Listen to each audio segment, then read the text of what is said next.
what's happening? Guess what? It's the New York Hardcore Chronicles Live, episode 320. We've actually done a couple more than that, but 320 episodes. Hey, JoJo, what's happening? Yes. We expect lots of our Brooklyn friends on the show today. Lots of our New York friends. We're excited. Hey, Jez, what's happening? Good to see you. Oh, I see your shot with Bobby Hamble there. Right on. Spiky, what's happening? Hey, Marla, I see you. I see you. Yes, you're not working in Portland. Good. I'm glad you're here today. Fantastic. Count Ralphus, good to see you. Yes, this should be another great episode. You know, I got a good feeling about it. I got a good feeling about this today.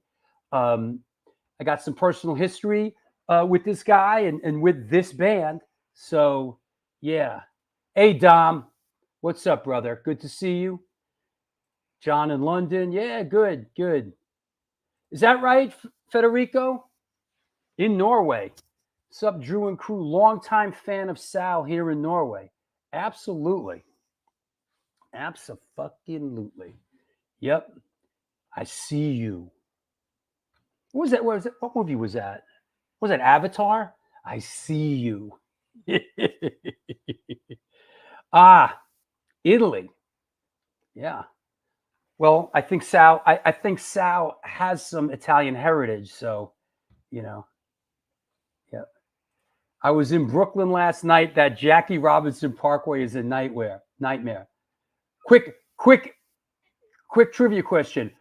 What was the name of the Jackie Robinson Parkway before they named it the Jackie Robinson Parkway? Quick, come on.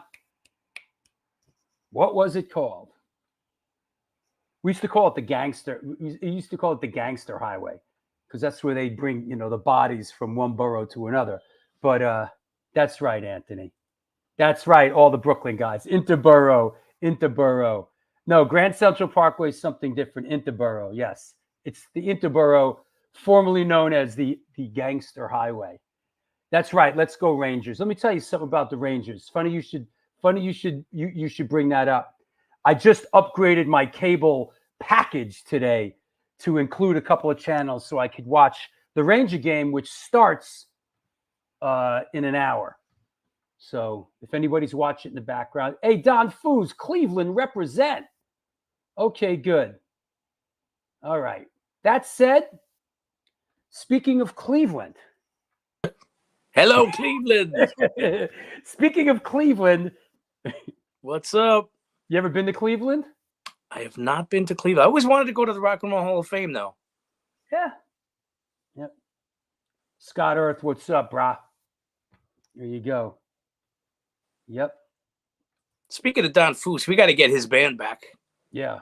Love that album. Hey, Don Foos, we're inviting you back to New York. Get your dudes. Get moving, The O.J. Simpson curse. Funny you should bring that up. I just watched that O.J. Simpson thing on Netflix, Made in America. It's really, really good. Yeah, Sean McNally, we hope so. That said, while we have the Hardcore Shutterbug here on the show, let's just jump right into it. Let's not play any games today, bro. That's right. I'm not here to cha-cha around, all right? I'm not here to two-step, Lucy. You didn't come here to dance. I didn't come here to dance, sister, all right? Let's talk about this right here. Boom. Yeah. And there we have, one of our guests, one of my favorite guests we've ever had. Yeah, there we have one of our guests, big supporter of this show, one of the good guys. Yeah, tell us what's going on here. Well, this was last night in Pier 17 down in the South Street Seaport. A absolutely tremendous doubleheader of Bad Religion and Social Distortion with a band called Love Crimes opening up, which features Mike Ness's son Julian on lead vocals and guitar. And you sent me a couple of pictures, and I saw this, and I'm like, is that Mike Ness? I was confused, but I guess this is his son, right? That's his son, Julian, right there. Yeah. He's got the same Les Paul. He's got the voice and everything. I mean, he really he's got the genes, you know. Wow. Really good band too, really solid. Apparently, I believe somebody was telling me they were called the Love Bombs, and an existing band called the Love Bombs reached out and said you have to change it, so they became the Love Crimes. Dude, we're the real Love Bombs. So it's like Ray's Pizza. You have Ray's, and then original Ray's. You have the original Ray's, and you have the famous Ray's. It's like, no, you know, we're the Love Bombs, you know. But they were great, and they're doing Wednesday as well at the Rooftop, and I believe I might go on Wednesday. I think they've been flipping it. So Wednesday, Bad Religion may close the show and Social D may go first. So Bad Religion, I am truly that's one of my all-time favorite bands. And there he is. Look at him. He is, I mean, you talk about being a guy in so many iconic bands. Is Brian Baker playing through the Marshall heads and orange cabinets? Anybody know? Anybody know about that? Is Brian Baker playing through Marshall heads and orange cabinets? Interesting. I think. In fact, you could see the haze in the air because yesterday was the coldest show I think I've ever been to. It was cold and windy and like hazy, and Greg Graffin actually wore a beanie for the first time. You know what? Fuck it. I'm not going to the show on Wednesday. Oh no, it was great. In fact, I'm over it, dude. In fact, look at this. I got the set list. Nice. From the let me see that. Let me see that set list. The Defense, LA's Burning, Stranger Than Fiction, Wrong Way, Anesthesia. I like that one, Anesthesia. Oh, I want to conquer the world. Because I'm a 21st century digital boy. Skyscraper, We're Only Gonna Die, Generator. Yeah, that's a good. It's a fantastic set. That's a good cross section, you know. Yeah, they and it's interesting because they was both Mike Ness and Greg Graffin were saying that in all these years, this is the first time those two bands ever played together. Is that right? Yeah. Is that right, Ray Hogan? Ray Hogan's going to Todd Rundgren tonight. Nice. Hello, it's me. I thought about us for a long, long time. I know I shouldn't think of you as mine. It's important to me. Dude, listen, when I was in junior high school, all the cool girls loved Todd Rundgren. Like, Todd, fuck Todd Rundgren. So I always had a chip on my, fuck Todd Rundgren. Actually, didn't he produce a Bad Religion album? Did he? I think he did. Right. Oh, yeah. Ray's right. He produced Bad Religion. Yeah, he did. Yeah. So. Don't make excuses for this guy, Todd Rundgren. What about Utopia? Till I saw the light in your eyes. Did you like Utopia, though? Whatever, bro. Utopia was cool. No, they sucked, bro. Cut it out. You're brainwashed. You've been brainwashed by. You're gonna tell me next. Phil Collins was great. I love Billy Joel and Styx too. Listen, I do like Billy Joel. I know he's your arch nemesis. You don't like Billy Joel. That's the thing. You really don't. You've been programmed. Like Billy Joel's like pasteurized processed cheese food. Help me help you. You don't on like Long Island. If you say stuff like that, the men in black start knocking at your door and like, can I speak to you for a minute, please? Next thing you know, you're in the room with the piano man. Sing me a song. God damn. I'd like That's what. Yeah, don't even get me started. So I got to You- do it's a Sunday shout out. yeah, There well, he is. here's one more shot. I Yeah, love that shot. He's he was so nice to see. He got such a nice ovation. For a guy that just had to yeah. that brief bout with the tonsil cancer and everything. How does voice sound after He going sounded through? like Mike Ness, Really? and he played a bunch of new songs that were really good. So Listen, I'm not mad at Mike Ness, man. I think as he's gotten older, I love the way his voice has aged, and some people, they lose what they had, but I feel like it's given him such character, I mean, he's Yeah. and it's funny when you hear his son, he's like, oh, there's his voice again. Like his son inherited the voice. Right. Yeah, Mike. Yep. What could you say about those couple of records they did too? They're just great. The thing about them is they don't put out a lot of records. Like every record they put out is very listenable and really good. Yeah. Oh, I totally agree. Yeah, there was a scrap in front of Gildersleeves with Mike Ness, and Stigma tells that story too. People listen. Young people do dumb shit. Whatever. Yeah, that was a very long time ago. Yeah. Everybody got, everybody took a beating at some point back then. It was in the air, Yeah. So, all right. Well, there you go. It is shout out. It is shout out Sunday. It is. So anybody you want to shout out? Actually, you know what? For our Boston people, I got to shout out my new Boston Scally. Check this out. Is that a Gary Cheevers cap? This is the Jerry Cheevers edition. Look, it's got the mask on the back. And check this out. Wow.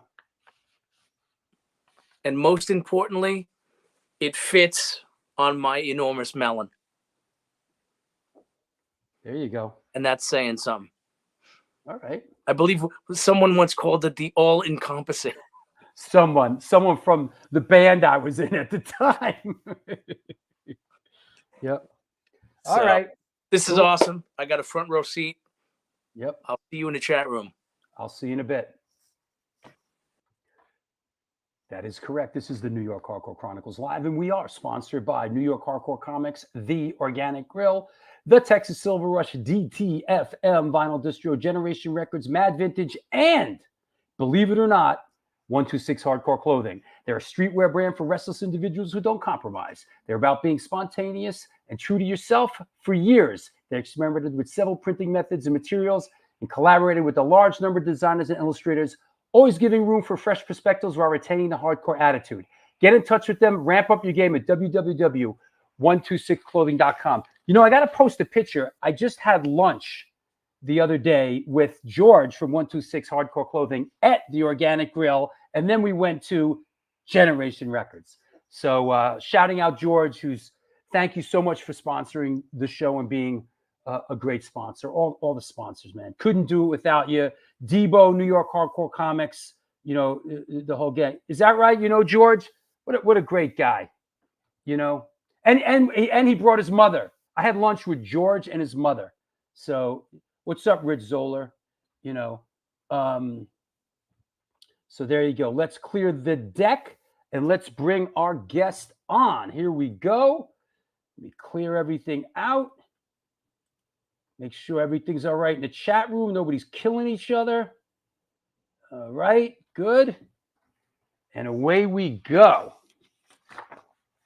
Today's guest is an American drummer, guitarist, and singer hailing from Brooklyn, New York. As a drummer, he's known for his work with the bands Typo Negative and Life of Agony. As a guitarist and singer, for his work with A Pale Horse Named Death and currently King of the Locusts. Please welcome, coming at us from upstate New York, Mr. Sal Abruscato. Brother! Hi, how are you, Drew? Buddy, good to How's see it going? you. Good to see you. Good to see you, man. Thank Yeah. you so much for having me on. I feel so honored. Yeah, I'm thrilled that you're on and everybody's excited. Hey, wow, Jay Vento. Hey, good to see you, Jay. I hope you're well, man. Wow. Jay I Vento gotta zoom in to see what's on the screen here. from Warzone. Yeah. Old So age. yeah, there you go. How's things upstate? All right. Good. It's a beautiful, gloomy, rainy day. Yeah. So still getting into we're into the groove. We've been back a couple of months. So yeah, Right. it's great. It's great. It's beautiful. All the leaves, all the greenery's coming out now.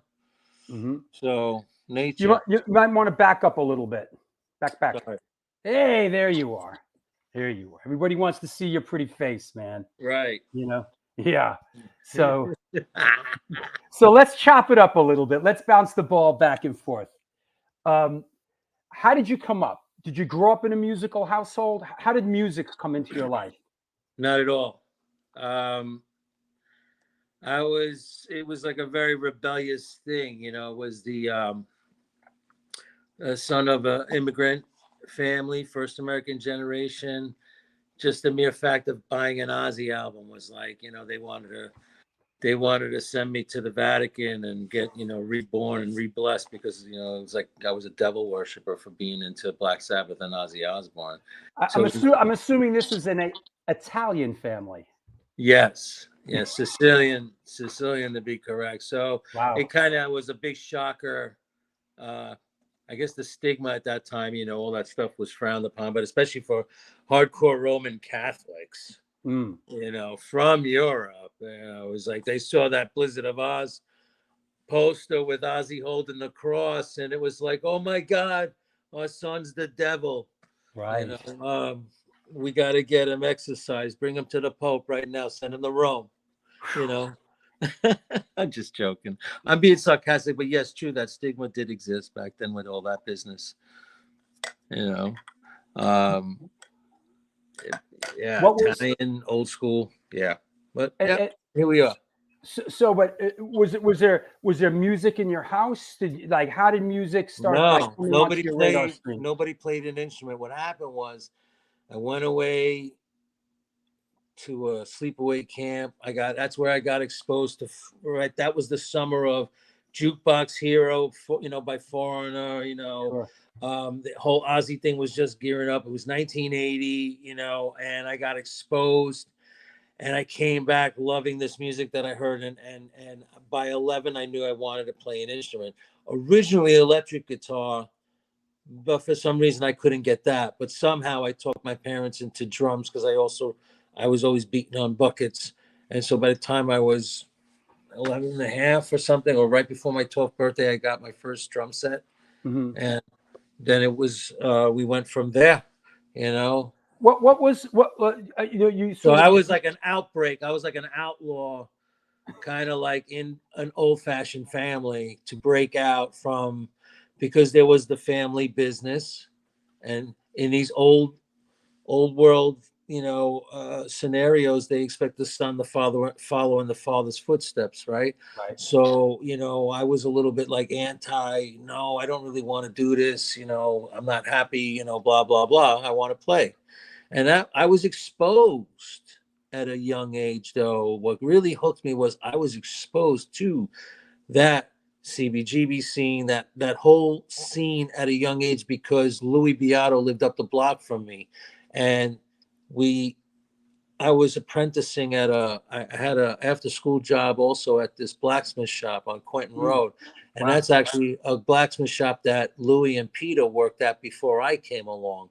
So when this guy Papo heard me play on a demo tape, he thought it was terrible. And he was like, listen, you need to take some lessons, yada, yada.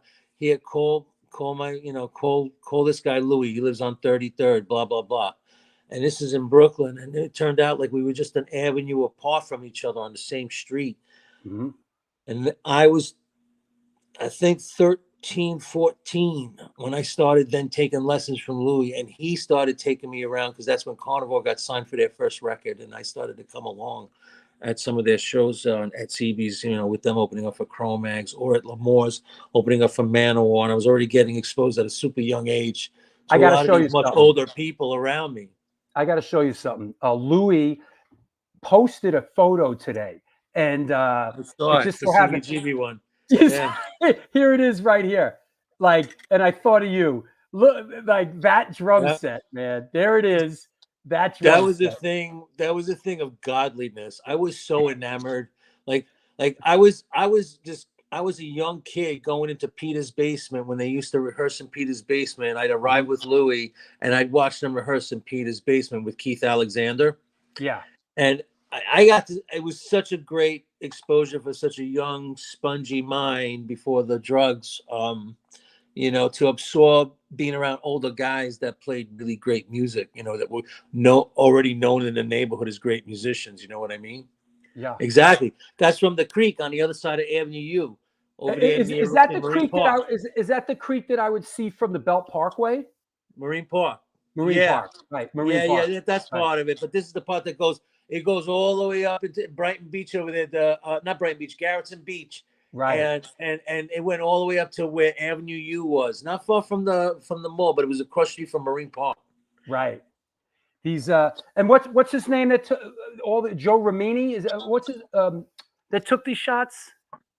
Oh, I think that was Richard Tamini. Richard Termini. Thank you. I believe it was Richard Tamini, who's a nice dude. Yeah. Mike LaRoche says Brooklyn's answer to Venom. Yeah, kind of. A little bit. Oh, they were opening for Venom. Don't you remember? They opened for so many great bands back then. Yeah. So and that was great to be exposed to that stuff. While we're here, since we're here, I grabbed a couple of these shots, which are just so friggin' great. I know that your dad was a butcher, and I know you worked as a butcher as well.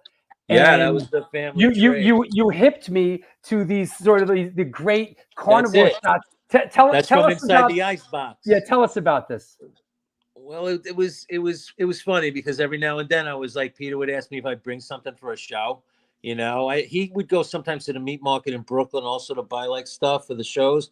But I was starting to bring some stuff too to them, like the real like crappy stuff, like pig stomachs that are all slimy and stuff. But this was, Louis was like, hey, they had this big, it was a big deal, Kerrang, big, photo shoot for Kerrang, and it was like they asked me, do you think we could do it in your dad's meat store? And I was like, I don't know. I can ask. We'd have to go on a Sunday when the business is closed, and I have to open it up and be responsible. And that's what we did. Yeah, that's the right counter. They were using shin bones. They were goofing around. It was crazy. It was a fun day. Yeah, that's great. And then there's this one. There's this one, which I remember seeing this one here. The one with the knives. Hold on. Yeah, that's on. We stuck all the knives on the butcher block. Those are all the knives from the store that we use to cut meat. And there it is. Yeah, that was the most popular picture. I think that was like the centerfold in Kerrang. Great shot. And this is at this point, this is like Carnivore Mark II with Mark P. Vanetti playing guitar. Right. This is the Retaliation era, which was, of course, as we know, like I consider. I'll be perfectly honest, and I've said this openly before. To me, Retaliation is like the Bible for not only metal hardcore crossover, but for me, it's the Bible on his lyrical capabilities, his arrangement capabilities, and how he just was so prophetic in crossing over that music and having like probably some of the best, as you would say, dance parts. And moments, breakdowns at a show that people just lose their effing minds. He was just so good at writing that kind of stuff, and something about him being exposed in the early days to the hardcore scene and the crossover scene influenced him. Where that record is a vast, stark difference from the first record. First record was great, but the second record was an evolution that he absorbed that whole scene that he got it kind of enthralled with. I mean, he even shaved his head, was walking around with, Doc Martens, he was, suspenders. He was doing that whole thing for a little while. Yep. And that record's the Bible, musically, lyrically, to me. And it's just off the hook, that record. It really blows me away that an album like that did not become super, like, really huge in the metal world, where, it was just, it laid the way for so many. You can hear Korn's influences. You can hear all these bands that are Yeah. influenced by this sound on Retaliation. They won't admit it, Yeah. but and also, of course, it really resonated here in New York. Like you said, Pete was showing up at hardcore matinees, and Louis played on, the Agnostic Front record, Cause for Alarm. well, yeah, let's go to Cause for Alarm, which I think is like, I would honestly say that's my favorite record. Why? Because it had that crossover element of Peter co-writing, and he wrote a lot of material on a record. I believe Billy Milano had written some stuff as well. And then you had Louis playing the drums. And that was at the height of their game when they did Retaliation this same year. And I believe they did the record again with Alex Perialis up in that studio in upstate New York. I forgot what it was called again. But anyway, it slipped my mind. But it was with Alex Perialis, engineering and producing. And that sound, that record to me is off the hook. That sound is just so there. Pete's sound is so all over that record. That song "Toxic Shock" is like freaking awesome. Pyramid in Ithaca. Yeah. Pyramid Studio. Is that what you were thinking? Was it in Ithaca? I think that's it. Yeah, Pyramid Studio. It might have been. I think that was it. That was where he worked out of with all the bands. Yeah, he worked with during that heyday of the. I believe he worked with Crumbsuckers. It was Whiplash. I think he did something with all those, that whole lineage out of that era. Yeah. Of 86, 87. Alex Perialis, right? Yeah, he was big time at that time. He was the go-to guy. Yeah, right. And then Sean Taggart, Yeah, absolutely. So we kind of got in front of ourselves a little bit, but that's okay. We go. That's all right, man. We go where the horse leads us, right? Let me ask you. What was your first band? Was it Toxemia? I was in like a couple of garage bands, cover bands. Jokes. I remember at 13 we played at my junior high school in Marine Park Junior High School. That was my first show, and we did all covers. Iron Maiden, Black Sabbath, Smoke on the Water. Born to Be Wild, and all all the hits, all the good ones. And then it was when I started taking lessons from Louis, I wanted to play in that genre as well. And I wanted to be in that genre. And that's how, through a school friend, Matt Siegel, we started this band called Toxemia. And the funny thing is, that Toxemia got to be the opening band on Negative Night 2 at Lemoore. You hold on. You're getting in front of me, but yeah, I'm a wealth of information. Yeah. So here we go with the infamous Negative Night flyer, which was here we go. You have it. Wow. Yeah, dude, I got all this stuff, man. Amazing. So here we go. This is we opened for Biohazard, Sheer Terror, and Carnivore. Dude, I think this is your flyer. I was in La La Land. That was my dream. That was like, oh my God, I'm opening up for freaking the bands I love. I think this is your pass because your name is sort of the biggest. I think this. Yeah, it might have been a pass we were giving away. Yeah. Yeah. For all you know, that like the old style, we used to give out the passes at the shows. Yeah, you give them out at the shows, and then Mike and George would be like, hey, 20 passes came in, right? Right. Yeah. A million ways to skin a cat. Yeah, Pat Baldwin. I think this is 1990. Could be 90 or 89. Something. No, like this that. was this was at the very tail end. I think it was around. It was 88. Or around that time. Yeah. 89. Then mine. I don't know. Because I remember August of 89 was when, like the summer of 89 was when we got together as Typo. So not as Typo, but we got together as musicians, me, Peter, and we started that whole thing, and Kenny and Josh. So before we get there, here's June 10th, 1989. This is probably one of the last toxemia shows at Animal Hall, right? Yeah. Yeah. Be in Biohazard's new video, Biohazard Toxemia First. So yeah, this is probably one of the last Toxemia shows, right? Probably. Yeah. Because I remember as soon as as soon as I knew I was playing with Peter, I was like, I'm going to do what I got to do. You know, to me, being younger than Peter and getting to play with him and work with him and create that band, which we co-founded. Yep. And is just like, to me, that was awesome, you know, because it showed me I was good enough to work with him. You know what I mean? Here's the Negative Night T-shirt. I wish I had one of these. A Me Negative Night too. T-shirt. Wow. And Jez, you asked what Biohazard video was that? Probably they were shooting footage for the Panic Attack video. Probably The first record, right? yeah, for the first record, Panic Attack. Who were the guys in Toxemia? Were they neighborhood guys? How did you? Yeah, well, it was like I knew the singer bassist guy, Matt Siegel. We went to school together at James Madison, and then he knew the first guitarist, Dave Leibowitz, who was the guy that played on the first record, the Wolney record. Then later on, Bob Deasy was in the band for a hot minute, towards that very end, and then that was it. It was getting played out. I wanted to do better. I wanted to be better, and it just worked out. And you were able to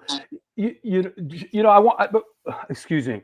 I want to ask about now let's go into Typo Negative first, and then we'll get into L'Amour. But so how did the sort of invite was Typo did they exist at that point? Was it Repulsion? All right, so let's get to the nitty gritty. Yeah. It basically started with, I caught rumors that Carnivore broke up and that they were no longer going to play because they all had their civil jobs, their city jobs. So, back then in Brooklyn, it was okay to just go to someone's house and, go see them, because already I was on friendly terms with Peter, and his father knew me too, because I was going to his house with Louis when they would rehearse or hanging out or, and so I went to Peter's house. I knocked on the door upstairs, and his dad answered. I said, "Hello, Mr. Radicek. Is Peter available? Can I see him? Is he home?" He's like, he says, "Yeah, come on in." I walk in the hallway of the main floor. He takes me to the side door at the end of the hallway takes you downstairs. He yells down, "Peter!" He had a deep voice. He was a big man. Peter was downstairs. He said, "Yeah." He says, "Oh, your friend Sal's here." "Oh, send him down." So I go down because Peter lived, not only did he rehearse in the basement, but he lived in the basement. So I go down, and Peter had just had there was that phase where, you remember when Pete shaved all his hair off? Then he grew it back, and then by the time Retaliation came out, he had this cool Jesus, kind of like Jesus Christ long hair. Well, I go in and I go downstairs to see him, and he did it again. He freaking cut his whole head. And I was like, "Yo, what happened to your hair?" He's like, "Oh, I took the police test. He was going to be a cop." And I was like, "Oh, that sucks. I was actually here because I wanted to know if you wanted to get together and jam." There you go. There's a shot of Pete with his head pretty That's much. the first time. Yeah, that's the first era. He grew it back then from that, and he had that cool, there was a couple of shots that he did around the studio that I used to have where he had his hair almost shoulder length again. Anyway, he did it again, cuts his hair all off. And that's how you can go back to when you see the original Typo Negative 8x10 photo of the four of us. You see Peter with a do-rag on and short hair, because he was just starting to grow his hair back again. Is that this photo that it seems on this Repulsion demo? Yeah. See that's him. Yeah. After we decided to get together and work on a band, he started, okay, I'll grow my hair back again. And he was wearing a do-rag, because you know how it is when you're growing your hair back. You go through all those weird phases where you don't look so good or feel so good. Bro, you look like you're 15 in this shot. Oh, listen, I'm literally 19 years old there, bro. Wow. I'm 19, but yet the way I saw it, I was 19. and I was the only drummer, the next drummer in Brooklyn to take over. Basically, after Louis, as far as I was concerned, was a legacy after Retaliation. I was Sure. like, I'm the next guy that's good enough to play with Peter after somebody like Louis, who was my teacher in the first place, teaching me a lot of stuff, Wow. and instilled that kind of vibe in me too, because that's how it was all linked up. And so I took lessons for a good couple of years from Louis, just because we enjoyed it. We spent so much time together, a lot of time. And then I used to babysit his house in Staten Island, and when he would go away and watch his dog, and we had a long. And I just saw him a year ago when I was in Florida. He's because great. he's in Great Florida. guy. So Yeah. we go back. We're the kind of friends that we never had once a skirmish once. But we're the kind of friends that even if we don't talk for 6 months, then when we talk, it's like it ignites. We have a great time. He's a real salt of the earth quality character, man. Right. He's a real. Yeah, it was crazy when I was like, holy crap, you live on the same street as me. We're just across from like Quentin Road. I was like between Quentin and R. He was between Quentin and P. In Brooklyn. It took me years to get him on the show because he insisted that nobody wants to hear from me. Nobody remembers me. I have nothing to say. And I was like, oh, that's absolutely false now. I was like, no, Louis, please come on the show. I remember telling him, do all that you can. Let the people remember now. It's better late than never. Let the kids backtrack. They backtrack Peter's history, or they backtrack, history in general of all the members. And then they come across, the Fallout 45 single. You know what I mean? Yeah. It has Josh, Louis, and Peter on it, and John Campos. Yeah. So could you, people, for those that may not know, you talk about the kind of jobs, like Peter worked for the Parks Department, right? Yeah. At that time, when he was applying to be a cop, he was currently an employee of the Parks Department. Right. He was trying to change or do, I don't know what he had in his mind, but he loved his civil work. He loved his jobs. That guy, he was a worker, and he loved his jobs, and he loved working for the city. He was true blue New York. Yeah, for sure. And I know we'll touch on it because it comes into play a little bit later on with Typo Negative. I ask you about the whole touring thing, but why, when you guys moved forward, were you not Repulsion? Why the change to Typo Negative? Well, there's a few things. Before that, it was, I know for a hot second we tried the name New Minority. Right. We had 8x10s with those same photos, but it said New Minority underneath it. Wasn't it Sub-Zero for a second too? Right. Then we thought, okay, that wasn't a good idea because it sounded too whatever. So then we did Sub-Zero for a hot minute. We were Sub-Zero for a week, and that was used by another band that said something, obviously. And then Repulsion, same thing. We putting out demos and booking shows as Repulsion, but at the same time, there was a band called Repulsion, a metal band, or I don't know what kind of music it was, but like heavy music. And they sent a cease and desist thing, with the whole name. Right. So I think Peter was I think the end result was he heard a commercial, big blood drive for blood from the Red Cross, and they were looking specifically for the blood Typo Negative. Right. And he said, that's it. Nobody's fucking got that. Yeah, right. Basically, he had to come up with a name that he knew nobody's come up with yet. So that was it. Because we had to retain still the word negative. We had to keep that negative logo we had because we already printed shirts and we already had, The funny thing is I have one brand new Repulsion shirt from back then. Wow. I wore it once and I took an Instagram picture, but I have the OG. Wait, you want me to get it? Let me see if I can find it. Sure. Go get it. I'll keep them busy while you're this we want to see. The OG Repulsion. Yeah, put it on eBay. Probably go for $500 on eBay, without a doubt. Is that right, Marla? I am typo negative. Truth, my real blood type. Yeah, there you go. Let's see. Let's bring. Oh wow, looks good, man. Good condition. It stayed brand new, folded up. Wow. Yeah, there it is. Get ready, because somebody watching this show is going to make you some crazy offer. No, there's some things I won't sell. I have Peter's hat.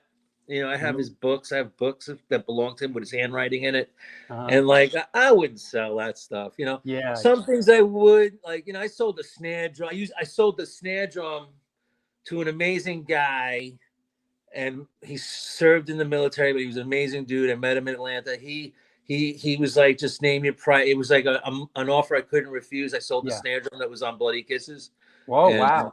On the first, reused on the first, and River Runs Red. Wow. And it was like I said, I couldn't, it got so high that I just was like, all right, you know what? I did that. I did that with one. Play this thing anyway. It's all, worn out and beat up. But there's a shot of. So you guys played out as Repulsion a bunch of times, right? Yeah, L'Amour's. Yeah, L'Amour's in Brooklyn. We've played with Biohazard as Repulsion, and yeah. Yeah. Let's talk a second about L'Amour. What did it mean to you? Give us a little bit of your take on L'Amour in that era. I thought I saw some really cool, amazing shows that would have, that are definitely things I remember. I did like to try to. I didn't go every week for everything. But I always enjoyed going there. I started to get to know a lot of people there, especially being in a band and stuff like that. Managed to always steer clear out of trouble, because there was always trouble, right?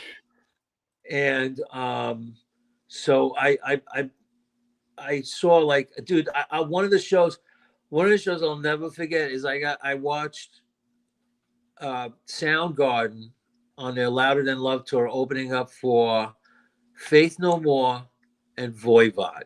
I have pictures of that. Hold on. Yeah, Voivod, when they had that Nothing Face record, and they had that big heyday, like they were like really popular. I think that was the tour that they were that record they were touring for. But Voivod was the headliner, and Faith No More was main support, and Soundgarden was the opener, and that was one of the greatest shows. Check out this photo I have. This is fucking great. Hold on. What's going on here? Doesn't seem to like that photo. What the hell's going on here, boys? Yeah. Cancel. Huh. I don't know why. Hope that's not a ongoing problem. Let me see.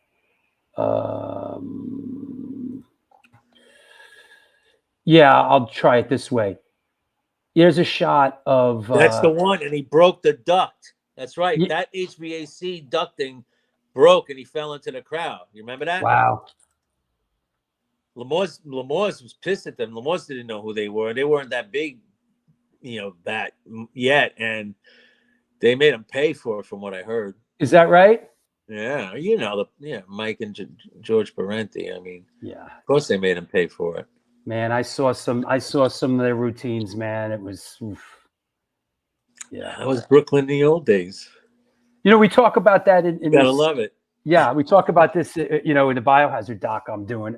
They talk about bands that would come out from out of town and come into L'Amour and make a bunch of demands, for their rider and stuff like that. And they would just, Mike, hey, give him a fucking pizza, a case of beer, and tell him to shut the fuck up, Yeah, because you were lucky to be playing their place, because their place was hot. Yeah. It was hot on the metal touring, Yeah. I mean, bands like Metallica played there with Armored Saint, and like there was some huge bands that came through there when they were up and coming, Yep.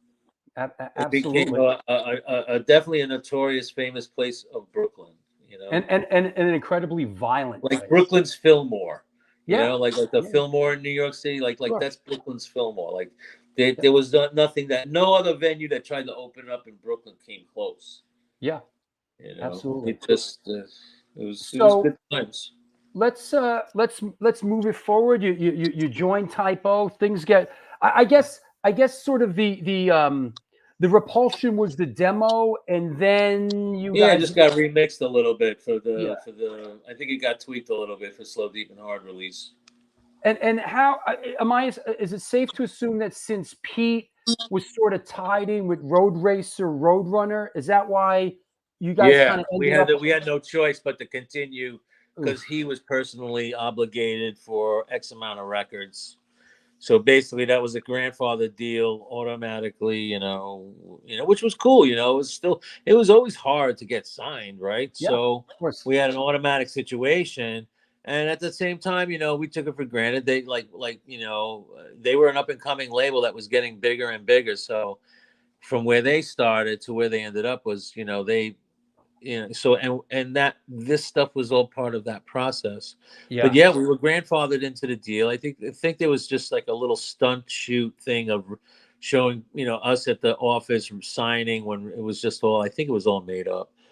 Pete made believe he cut himself, and he brought like a little bag of lotion, made believe it was semen, and Yeah, that's what Jess Marshall says. A seminal album in my life. Was it true about signing the contract in his blood and semen? it was like he did a couple of cuts on his arm, like with a razor, like they weren't even that deep.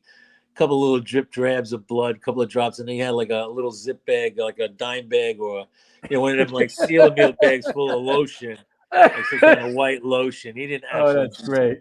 That's And he great. just made believe, and it's like he posed for the photo. That's It was all staged. that's great.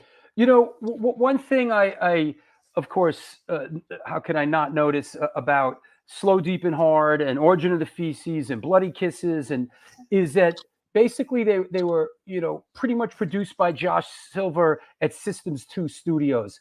Yeah. What I always thought System 2 Studios was Josh's home studio, but that's not the case, right? No, Joe's Systems 2 was owned by was it not Mike Marciano was the engineer, but his brother and Nancy Marciano Right. and Joe Marciano were the owners. I think his name was Joe. So long ago, Right. Jesus. Mm-hmm. They owned Systems 2. First, it was when we did the demo. They were located on Avenue U, and then by the time we got to Origin, they had opened up and relocated over there by Ditmas Avenue and McDonald Avenue in Brooklyn. Deep in Brooklyn.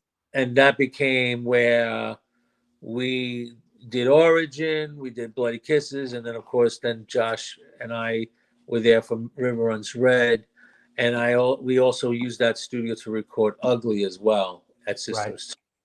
Right. And this the second Typo record, is it? I know it comes off.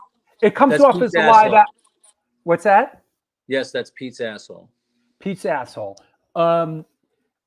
Is it? It's like a pseudo live album, correct? What was the sort of? It was a what was the line of thought behind? Let's do a pseudo live album.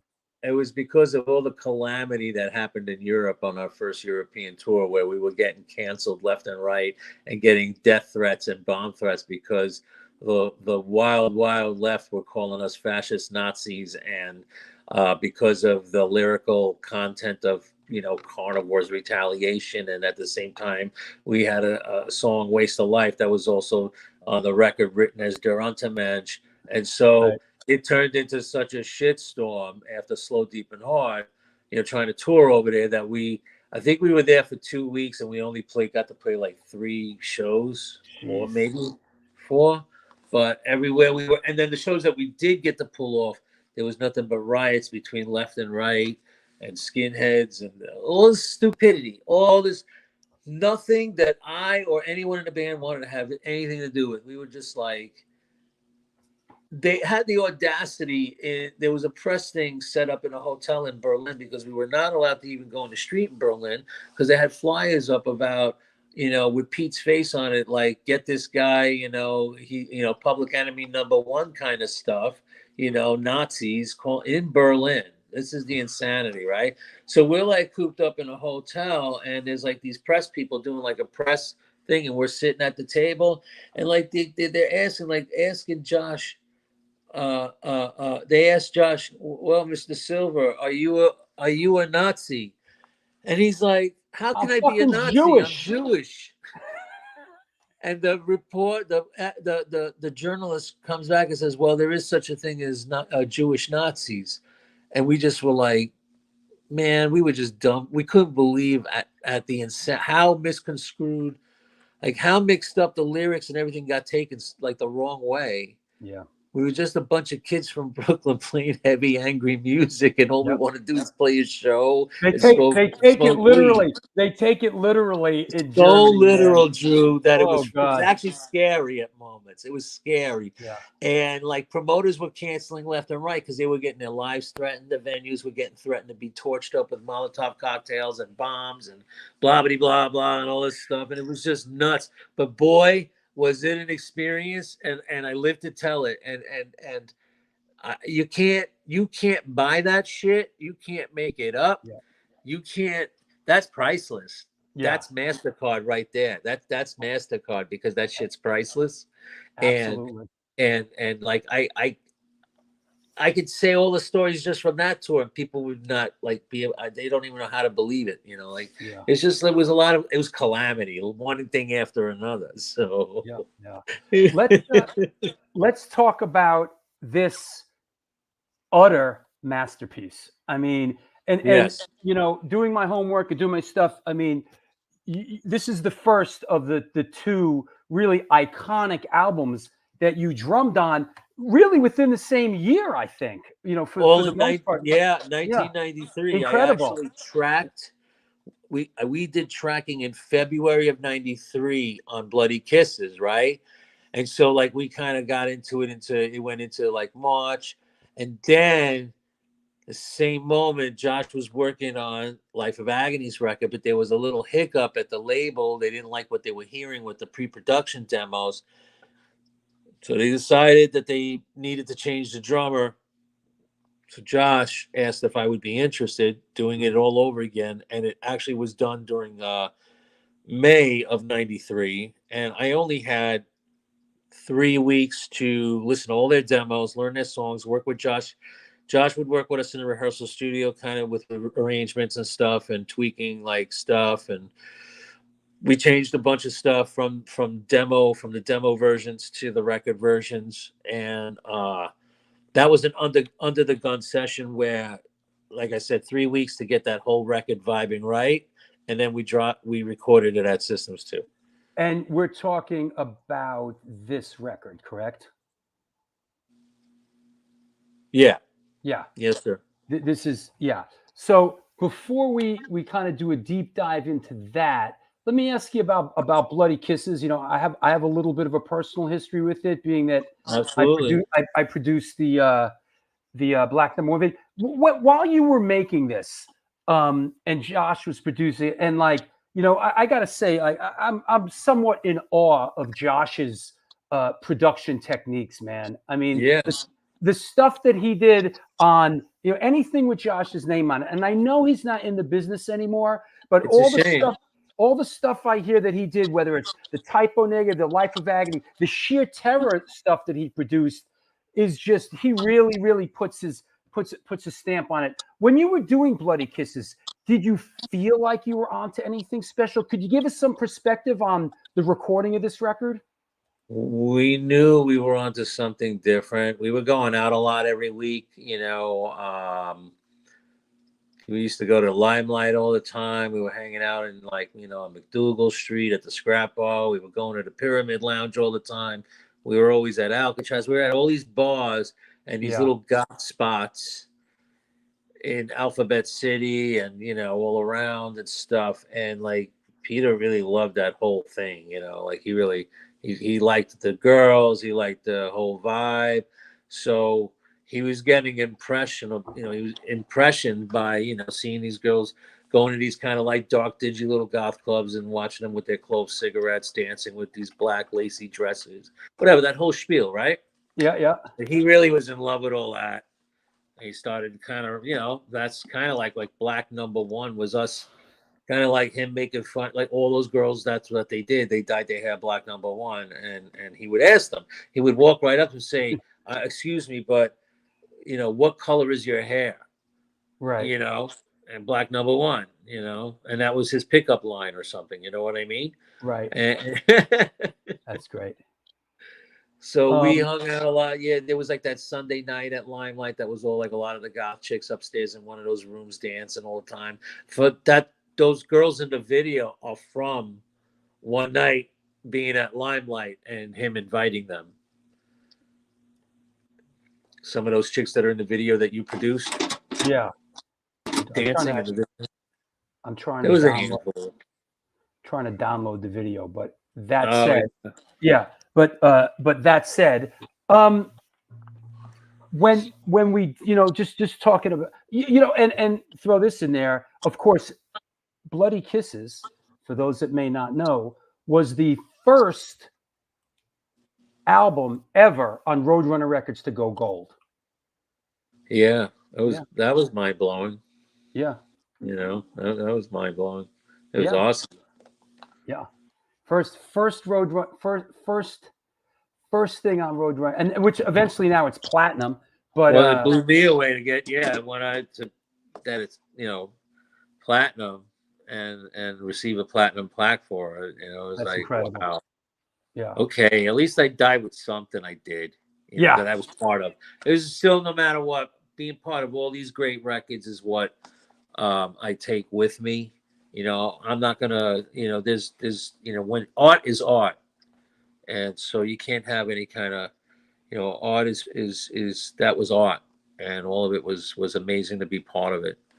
And I was actually really, I lucked out for a while. I lucked out for a while getting to work with such iconic stuff, and moving forward onto one cool project after another.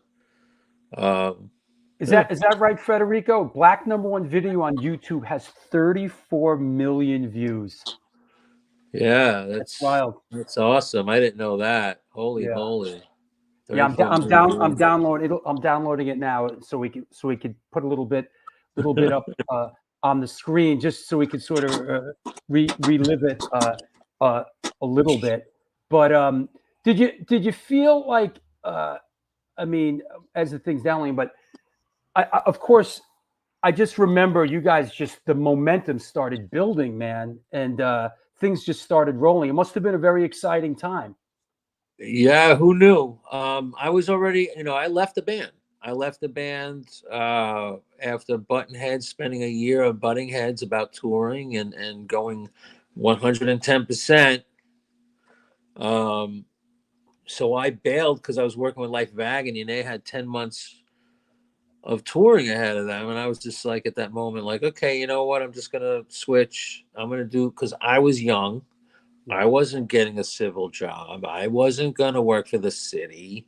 Yeah. I felt like I need to seize the moment and get out there one way or another. And that's really what it was. And we were also, a bunch of gindaloons every now and then. We later on, actually, the weirdness of it is me and him talked quite a bit before he passed. All of a sudden, we started conversing 6 months prior and forward till his death. There you go. And so we got to talk about a lot of things with each other, about how we were both butt heads, plain and simple. I think you have to be, I guess you can say it easier when you get older, but, we acted like butt heads, we got cocky, with testosterone, it's just shit happens. So people are butt heads and they say stuff.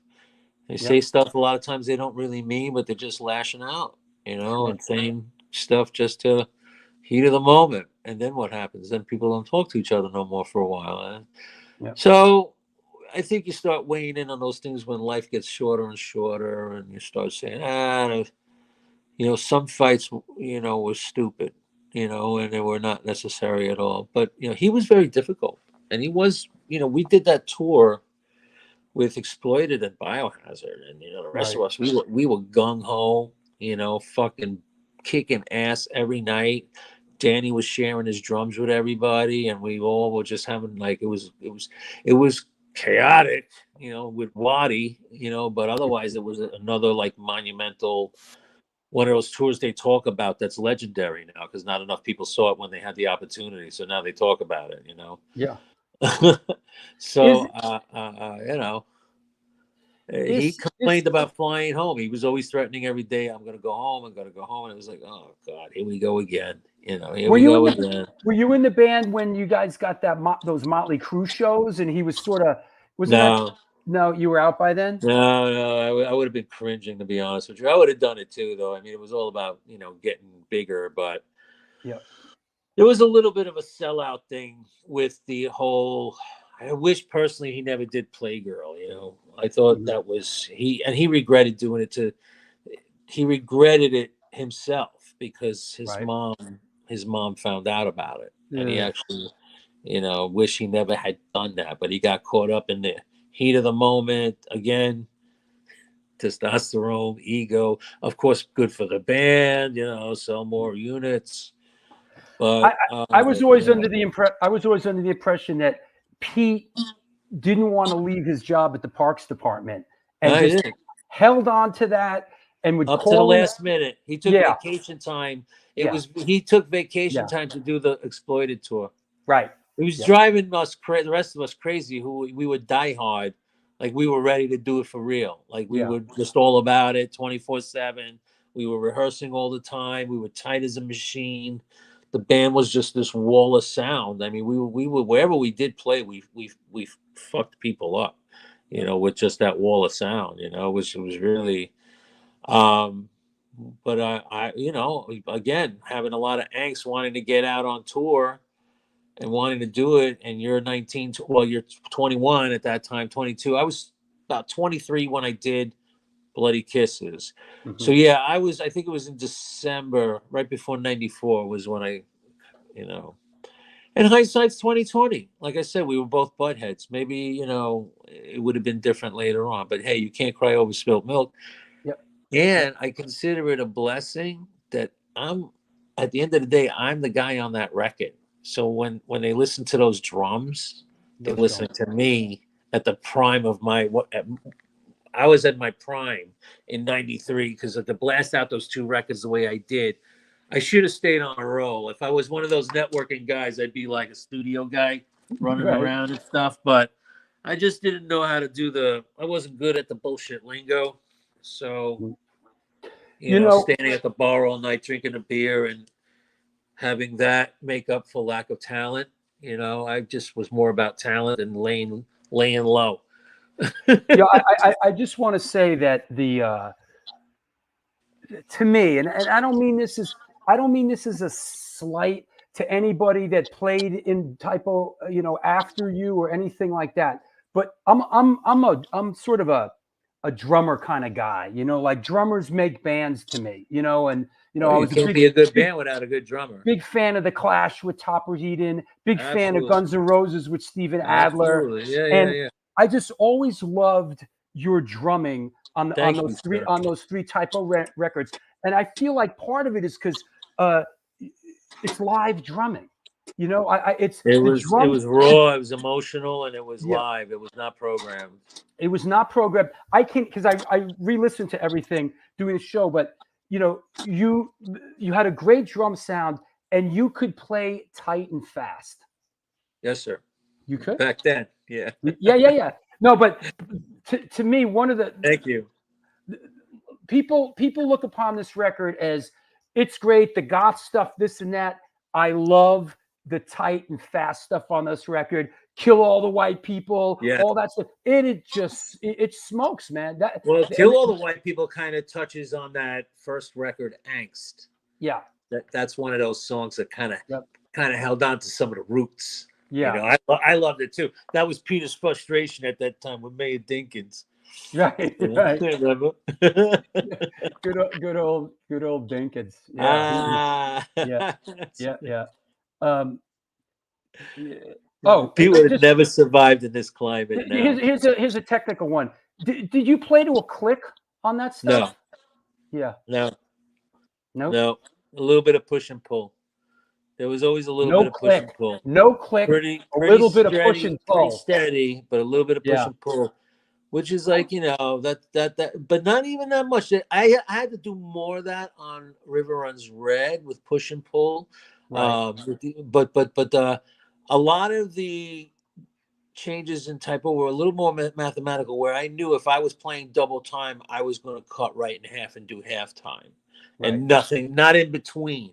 And it was very important, like, to keep the meter super tight and straight and solid. And I think that's what, and I think, I hate to say it too, but after I left, the only way they could replicate that tightness was using a machine.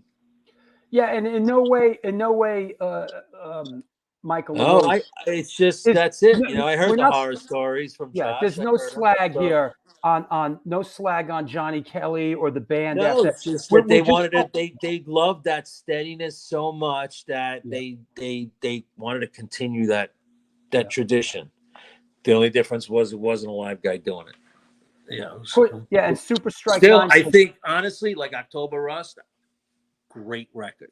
It is. I love that record, and in fact, I was some of those riffs that are on that record were a lot of times stuff he was effing around with after Bloody Kisses in the rehearsal room. So I heard some of those riffs actually in their infancy a couple of times before I jetted. Mm-hmm. But like, you know, dude, Drew, at the end of the day, it was probably, to this day, I can still tell the story. It's one of the greatest learning lessons of working in the studio with these guys. I lived with Josh during Bloody Kisses. We talked drums 24/7, and I stayed at the studio during the whole process and watched every angle of the process. And you know, when you're a little bit younger, and I knew that, you know, I had a big mouth and whatever, and I was busy smoking weed, but I was also watching and learning and listening. And I was mentoring. Peter was mentoring in a way to me in so many ways when it came to.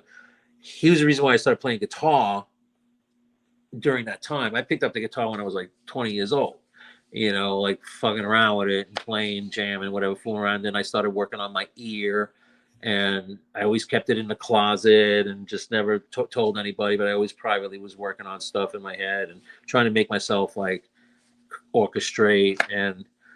But he was a big influence in all that because he had a lot of theory behind him, and he knew his shit, and he had a great ear, and with coming up with melodies over root notes that are heavy and stuff. So when I look back, I don't think I could have paid any school enough money to get that kind of experience and knowledge. And just being Raw Dog, you know, getting thrown out on the road in 1991. There's no GPS, there's no cell phone. We had just phone cards. And I'll tell you, I remember us driving. We were doing that tour, and we got stuck in the Mojave Desert. We broke down like for 8 hours, and we ended up having to stay overnight in Barstow, California. Somehow, some way, we ended up on a radio station there because we stuck out so bad in this little dirt town, tumbleweed town in Barstow, California. Wow. It was pretty funny. It was a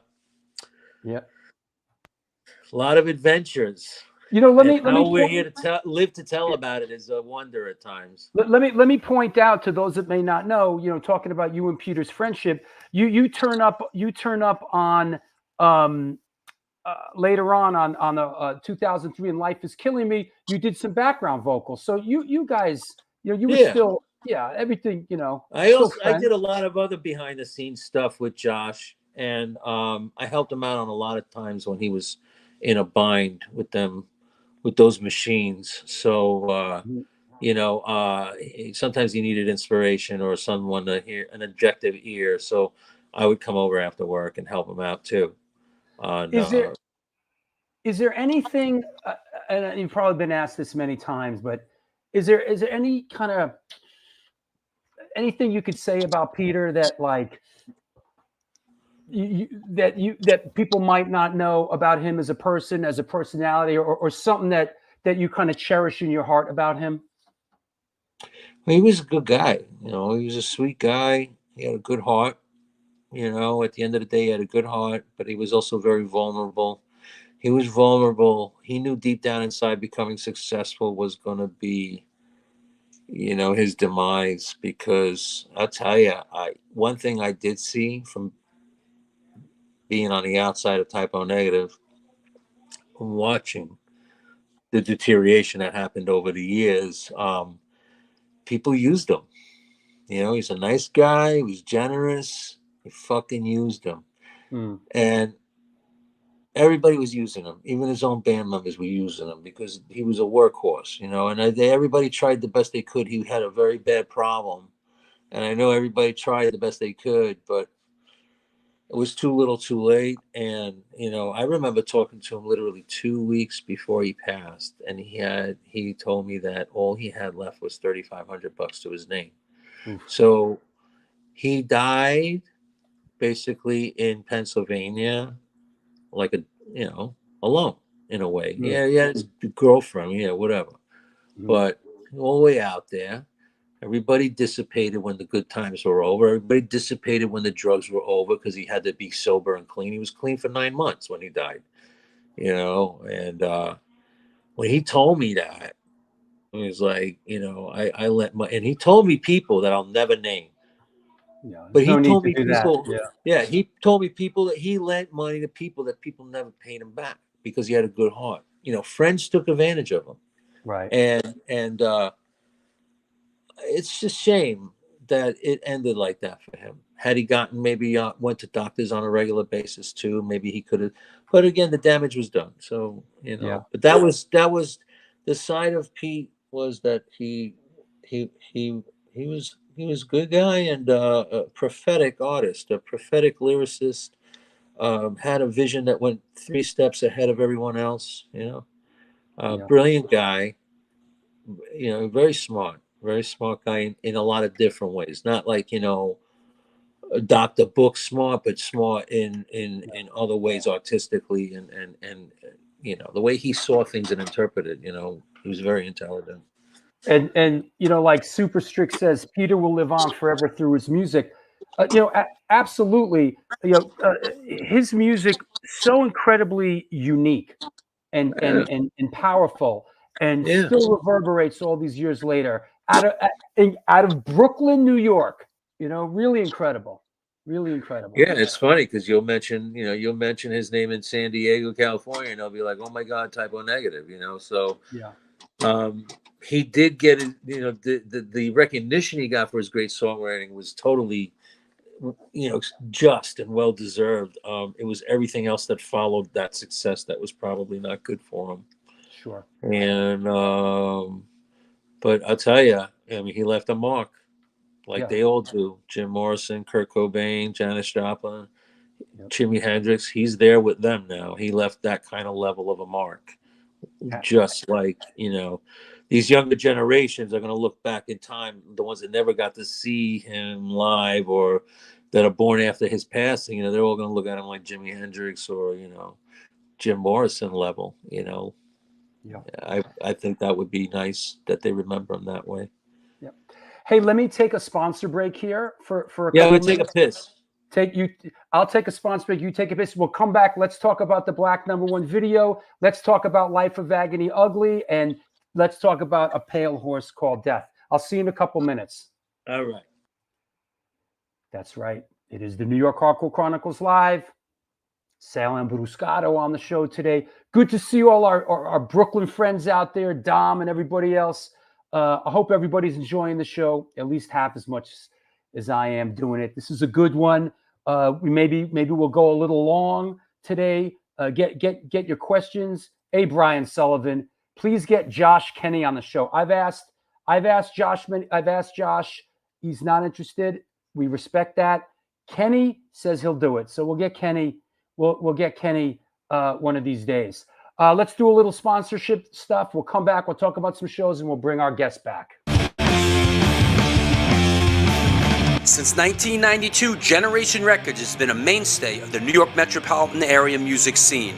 Today, they offer a diverse selection of new and used rock, jazz, indie, hip-hop, punk, hardcore, metal, blues, soundtrack, and reggae LPs, as well as t-shirts, posters, and other merchandise. They buy used record collections and music memorabilia and will pay you top dollar for them. House calls made for large collections in the tri-state area. Call or email generationrecords@gmail.com and follow them on Facebook and Instagram.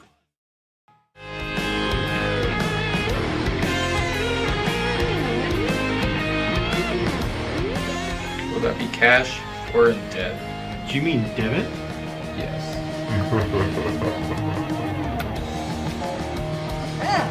Sorry.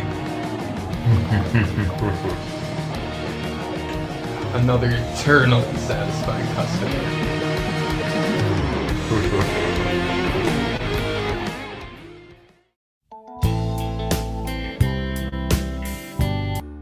Hey guys, Vlad from Agony Grill. As you can see, we're in new location on West 3rd Street, right by Blue Note and Comedy Central. The place is bigger, kitchen is bigger, we have more varieties, more food. We are looking forward to treat you guys with great dishes. All Hardcore Chronicles, welcome to Agony Grill. We are going to serve all the events as we usually do, and we are happy to see you guys.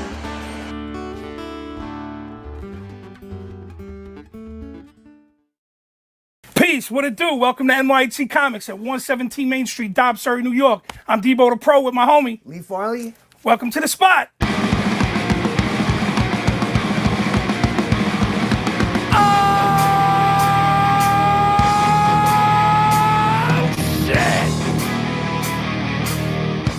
Specializing in yesterday's and today's comic books, rare CGCs, toys, collectibles. Got skateboards, old school tapes, Magic the Gathering, Warhammer. Video games, original art pieces by your favorite New York City and worldwide artists. Let's go. Skate decks all day, baby. We also have the young reader section here for like 10 and under. Pops. People love the Pops. Star Wars! We are New York hardcore. We always rep the scene. Let's get it on.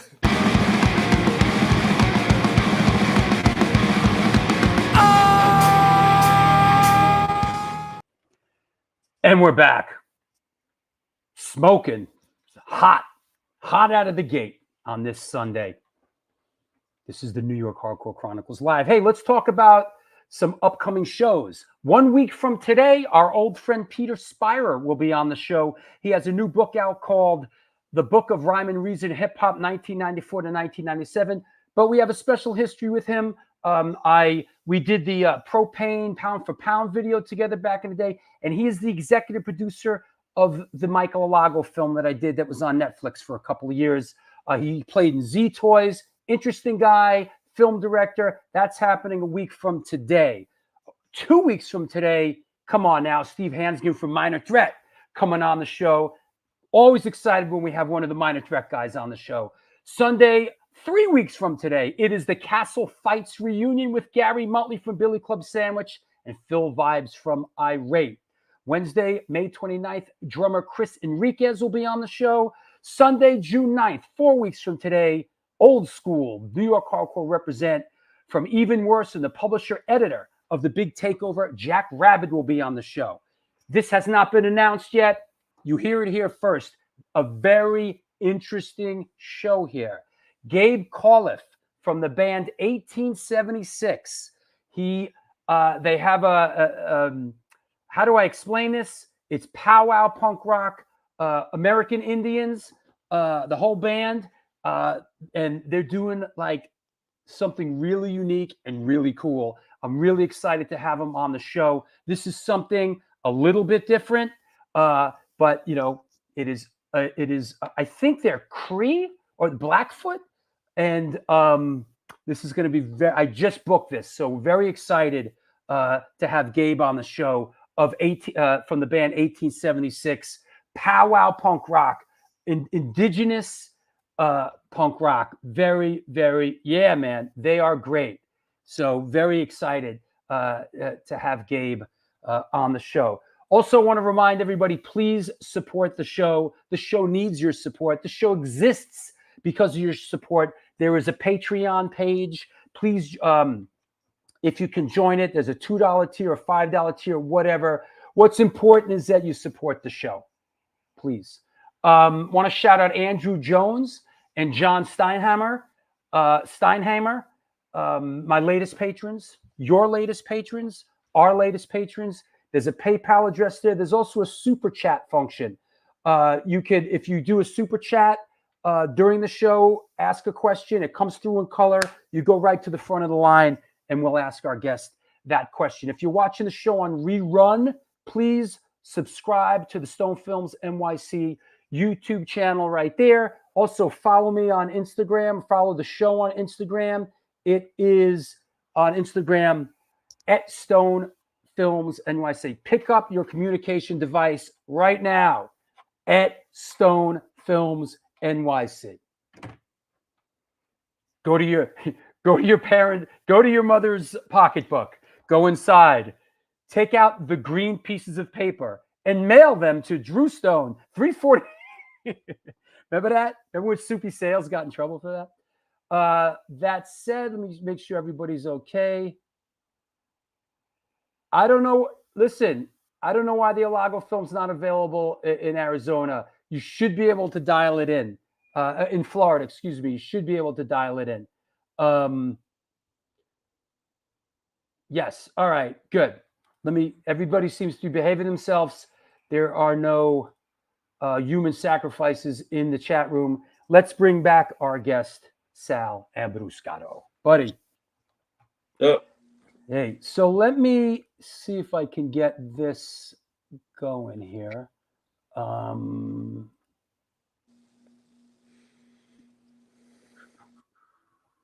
Yeah, there you go. Let me get the volume down so I don't get flagged. But, this is Black Number One. And, one of the, let me skip around. Well, this here. So here we are at in Central Park at Bethesda Fountain, right? Do you have any recollections of this at all? I do. I remember spending all night doing this. Yeah. We were there till the dawn. Yeah. And I remember being in the tunnel over there in the arches, schlepping drums here, schlepping drums there, and it was a long night, but it was great. Who knew what was being created at that moment, Yeah, it was great. And you guys had, between Paris Mayhew, who directed, and you guys, who had this, great vision for it. It was turned out to it's an iconic video at this point, really incredible. And we talk about being young and wishing we had the perspective now that we had then.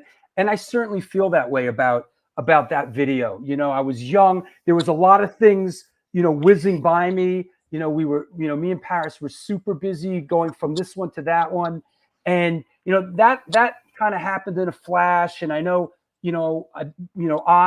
we butted heads a little bit, with you guys and with the management a little bit. And man, in retrospect, I certainly, things happen. Yeah, I regret it, man, but things happen. But it was an incredible moment in time. It was cool being out there all night. It was night. torture then, but we had no idea. Now when I see it, it's like, wow. Okay. Yeah. It was the sacrifice of making it happen. It was cold too a little bit, I think, that night. Yeah, so, it was cold and but in the middle of the city, in the middle of the park there all night. Not including all the evening when we were getting there, when it was dusk or whatever. I don't know. Yeah. We had to get there early for the, setup and all of that business and light checks and light, There's that only was one. A lot of work. I mean, you guys did a great job, to be perfectly honest with you. It's just, again, we were all young, so hindsight's 20/20. Yeah, absolutely. It was a lot of work, but it was great. And just for the record, I think for those out there that see those videos that we did with Paris, just to explain, I made these videos. I made the videos happen. I produced them, which basically meant I threw the party. I had the means and the ways Paris would explain what he wanted to do, or we kind of came to the conclusion of what we wanted to do. I had the ability to make it happen. Something like the Typo Negative video for the most part, and a lot of the other videos we did, these were Paris Mayhew's vision. He was a very talented guy. He still is. He's a very talented guy. He's the one that, had the vision, and I'm the one that made the vision happen. And that's how we worked back then. Yeah, teamwork. Yeah. It's teamwork. There you go. Hey, Scott, how you doing? Good. Yes, classic video, classic song. Yeah, Scott. Yeah, good. Yes, I had the means back then. I was connected back then. So let's just say, hey, let's talk about, we touched on Life of Agony, and in doing my homework, I gave this the Ugly record, another real good listen. And, is it fair to kind of call this a little bit maybe the sleeper? Because it is a friggin' great record, man. Could you give us some perspective on this record? Well, it was a completely different record night and day as far as, from River Runs Red. Vocally, it went through changes. It was very different. One of the things that was also different was that was my first dabbling in a lot of the songwriting, which is all listed on the credits there after these songs with Alan, and that was different. We worked with Steve Thompson, who did a great job, did his best, but we were also dealing with we were trying to get intensity vocally. It was very hard to do that. He had an uphill battle all the time. Hindsight's 2020. We should have stuck with the River Runs Red formula. We should have. I don't know why we didn't use Josh on the second record, but someone didn't want to use him because he made people work hard, and the results show. So there was a little bit of that with that record. I think Roadrunner was also a little bit taken back, but yet the record has some, real good classic songs now, really good music. It was just a little bit different, and it threw people off. So I think it stands in its own right, on its own shelf, with its own story. Yeah, absolutely. James Warrior says best album. I actually prefer it to River Runs Red. It is really. Some people do. People do. Actually, I've heard that before. Yeah. And I think the two records actually pulled a little bit of a genre clash of, at the shows, where there was the hardcore, more aggressive people maybe that were into the first record, and there was a different kind of crowd, into the second record. And so I think that was a cool thing to achieve that, though, to appeal to different types of people, which is good, but again, maybe it was a little bit of, like I said, a little bit of a genre clash and a surprise to a lot of people that expected River Runs Red Part 2. People have been expecting River Runs Red Part 2 now for over 30 years, and it's just, you're never going to get that. River Runs Red was a once-in-a-lifetime moment. Sure. It was a once-in-a-lifetime moment with people that weren't bogged down or bothered about, at that time, none of us had, families. We weren't worried about certain grown-up things, and we were living on the edge more. So you have a more of a, your go-getter attitude. You know what I mean? You do what you got to do. You stay at the studio freaking 24 hours and don't go home if you have to. Then later in life, when everybody's got, wives and husbands. Lives and kids. It's like, I can only be in the studio until, 4 p.m. today, so things change. And so over time, that's how bands change, a lot of this music and angst is about the rebel and the youth of today, and when we're in that moment, that's when but as you get older and life changes. Yeah. So that record is definitely on its own. Like I said, it's on its own wavelength, its own shelf. And there's nothing wrong with it. It just, you got a lot of people that might have complained about it, but then there's a lot of people that like it, and it holds its weight in its own right. Yeah, absolutely. I know the timeline kind of shifts a little bit, but I know Life of Agony takes a bit of a break, and at a certain point, along with Matt Brown, you start this Supermassive project, which Yeah. eventually kind of turns into Pale Horse Called Death. Could you tell us about Supermassive and like how that came about and what the Well, timeline was with that? Supermassive was way before a Pale Horse named Death. Yeah. The Me and him got together, it was like 2001, when we were like, we always got along well when was in a band called Uranium 235, and it would Right. open up LOA. We always hung out, and, we were friends and having fun, whatever. So we were talking about doing something together, and he knew Billy Kelly, who was like the vocalist. He was also the former bassist from Uranium 235. And that's kind of how we hit it off, and we formed that band. And that band lasted for a little while, but we had a vocalist that was also he used hard drugs, and so that was interfering in getting anything done, or his work ethic was greatly affected by having certain addictions. And it kind of like the band kind of imploded after a while because it just couldn't get anything done.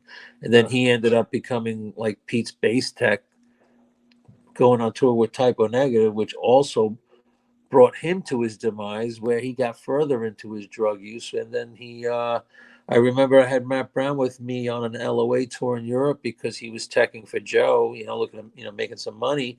And we get the call that Billy Kelly overdosed. Oof. And OD'd after coming home from a free, not long after a Typo tour. So that was pretty sucky, I think that was in 05. And so that really solidified, because we only lasted till like a year and a half. But any chance I've ever, like, we were kind of talking about maybe like jamming again together. But in the meantime, I had gotten a phone call about LOA reuniting, and asked me if I wanted to do a reunion show, at Irving Plaza. And then that turned into 2 nights at Irving Plaza. And that was a big highlight. That was a big one of them life highlights, where it was like, wow, here we are, 2 nights sold out at Irving Plaza. All these people still want to see Life of Agony, Was and I was considering us old at that time. Was that released? Was that River Runs Again? Yeah, then that show was recorded live those 2 nights. SPV picked it up to release it as a live record and video, DVD. And like the demand for the band then just started shooting up. And then it was that good old, well, maybe, after a bunch of touring, we should make a new record. And, and then we went and did this big high profile, whatever, record with Epic Records, who had no business dealing with a band like Life of Agony. Mm-hmm. And yeah, that was in 05 as well. We recorded Broken Valley. Yep. And that was a fiasco because Epic basically shelved it. So. Gotcha. And when does a Pale Horse Named Death come into play? Pale Horse Named Death came into play when it was something I always wanted to do. And in 2009 is when I formed that idea and entity and the name of Pale Horse Named Death. It was during a lull when in 2000 we were like Life of Agony for some reason was really going thin. In those years, they were like, we were just playing 2 weeks out of the whole year, and I was just getting a little bit played with that. And at the same time, I wanted to play darker music, doomier music, kind of get back to the roots that I always liked. And basically it started off as a studio project of just me and Matt, where played all the instruments, and he recorded and engineered and mixed and mastered the record, and we co-produced it together. And that was an amazing time also because we had like various guest musicians at that time. We had Bobby Hambell played on 4 songs, guitar solos that would rip your face off. So can I tell you, I'm listening to this, and I gotta say, like, I kept coming back to this record. It's really good. And I want to say to anybody out there, any fans out there, any typo negative fans out there, that really, love Sal's playing, just typo negative in general. If you haven't checked out A Pale Horse Named Death, you could feel the lineage. You could really, you really sense, listening to A Pale Horse Named Death, you really sense the lineage from typo negative with this band. So when I was starting to listen to it earlier in the week, I have it out, I'm doing my thing, and all of a sudden this guitar lead comes smashing through, and I'm like, wait a second, You recognized it. that's my dude, right? So I look at the notes. Of course, Bobby Hemble. There you go. He played on 4 songs. He played on 4 songs.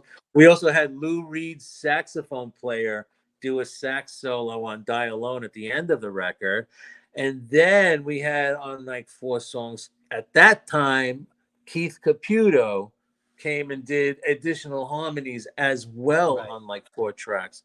So it was kind of like a cool record of having a few guests as well. Yep. And then one thing led to another. My original intention wasn't like to have a real band go out live at that time. Right. So one thing led to another, and we formed a band. I had gotten a call from an agent, my agent at the time, asking if I wanted to play a show with Monster Magnet, and I was like, okay, when's the show? He's like, 6 weeks away. I was like, I don't even have a band together. And so sure enough, me and Matt, we pulled in. I actually had Johnny Kelly sit in at that time, who ended up doing all the stuff because he was a great live guy. I was doing the drums on the records, but he was the live guy. And did Bobby play any live shows? We did a 2-week tour, and there's video. There's video out there with him on stage with us playing. Yeah.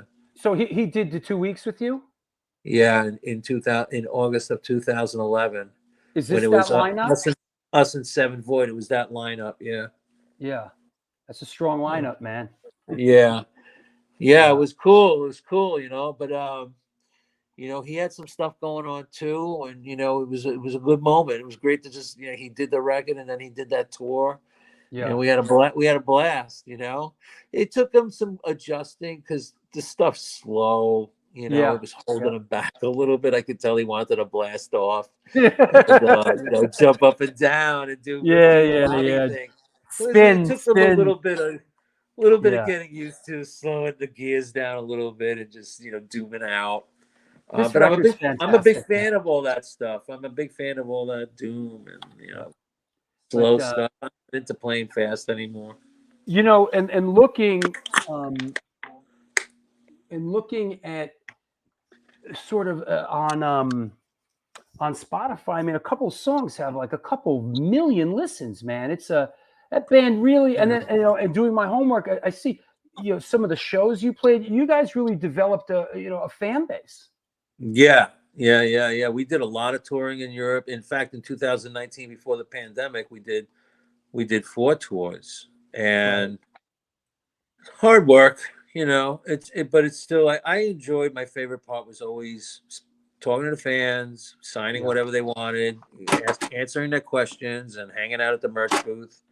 I always felt that was a good and important thing to do with the fans, and they always left with something that was, that would stay with them, and they would have nothing but good things to say about how cool you were, and how polite and nice you are, and spending talking to you and answering some questions. And I would do that to the last person every night at the merch booth. Just because without them, you don't have a show, you don't have patrons, you don't have money coming in, you don't get your guarantee, you don't sell. You need your fans. You're nothing without your fans. So that's very important to culture them, nurse it. Absolutely. The last kind of go round, this one, see the 4th record. Did this sort of suffer from the pandemic? Give us some background. Yeah, it came out smack in the middle of the pandemic. I did the whole record. I did basically I engineered and mixed it and recorded everything except for guitar solos that I had Joe Taylor and Eddie Heedles send me via FTP and mono I because see. nobody could leave their house. Yeah. And so then the record came out, and then there was no band because there was a little bit of a lineup change, and like it was hard to get anyone to come to the studio because they were afraid of catching COVID. It really just put a Yeah. real damper on things because it was a record that I kind of took a different twist with, just because I wouldn't want to be the same all the time. I just wanted to get a little more satanic on it, and Sure. not even satanic, but just brutal truth. Uh, so the pandemic did a number on all of us, so in one way or another. So, and then that was it. And then, line up, people went their separate ways. I got, even to this day, certain guys that didn't want to leave their house, because it was a long drive or whatever, who moved to another country and who I wasn't working with anymore because of personal differences. That's life. Yeah. So I said, okay, you know what? I'm going to do a twist. And it was actually, I was in Florida, and my friend Odie, Odie who calls played in me. Odie who played in Leeway. Right, Odie McLaughlin. Yeah, we've been working on this idea for a while together. He was actually the new bassist in APH&D. He was in the press photos for Inferno and Terra. He was the bassist in the band. We were going to play live together as APH. Whoa. Lost him. He probably hit his phone. So we'll take advantage of this opportunity while he figures things out. This is the New York Hardcore Chronicles live. Oh, there he is. There you go. Did you hear me? Did you lose me? I lost you for a second. I was taking advantage of the moment to do a sponsor break. but it's all good. Go on about Odie. So he was like, we got to do something if you're coming back to New York. And I said, all right, well, I've had this name for 4 years since 2020. I would like to, I think it'd be cool that, have a new lineup, but I can continue playing A Pale Horse Named Death songs since they're my songs and I wrote them.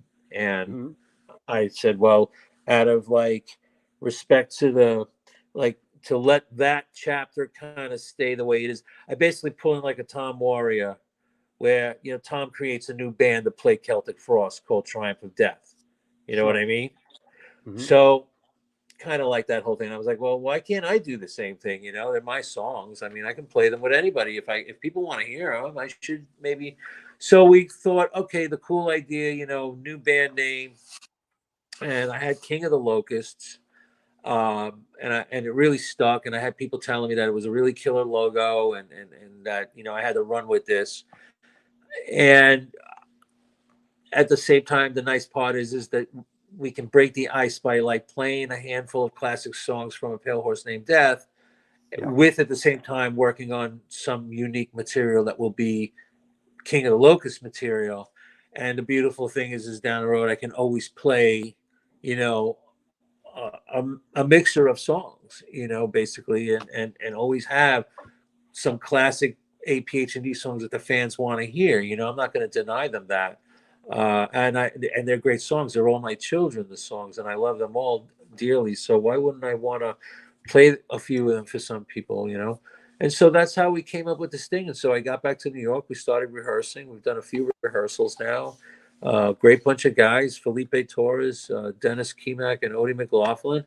Decided to do a 4-piece, which makes things a little tricky with the APH&D songs, but.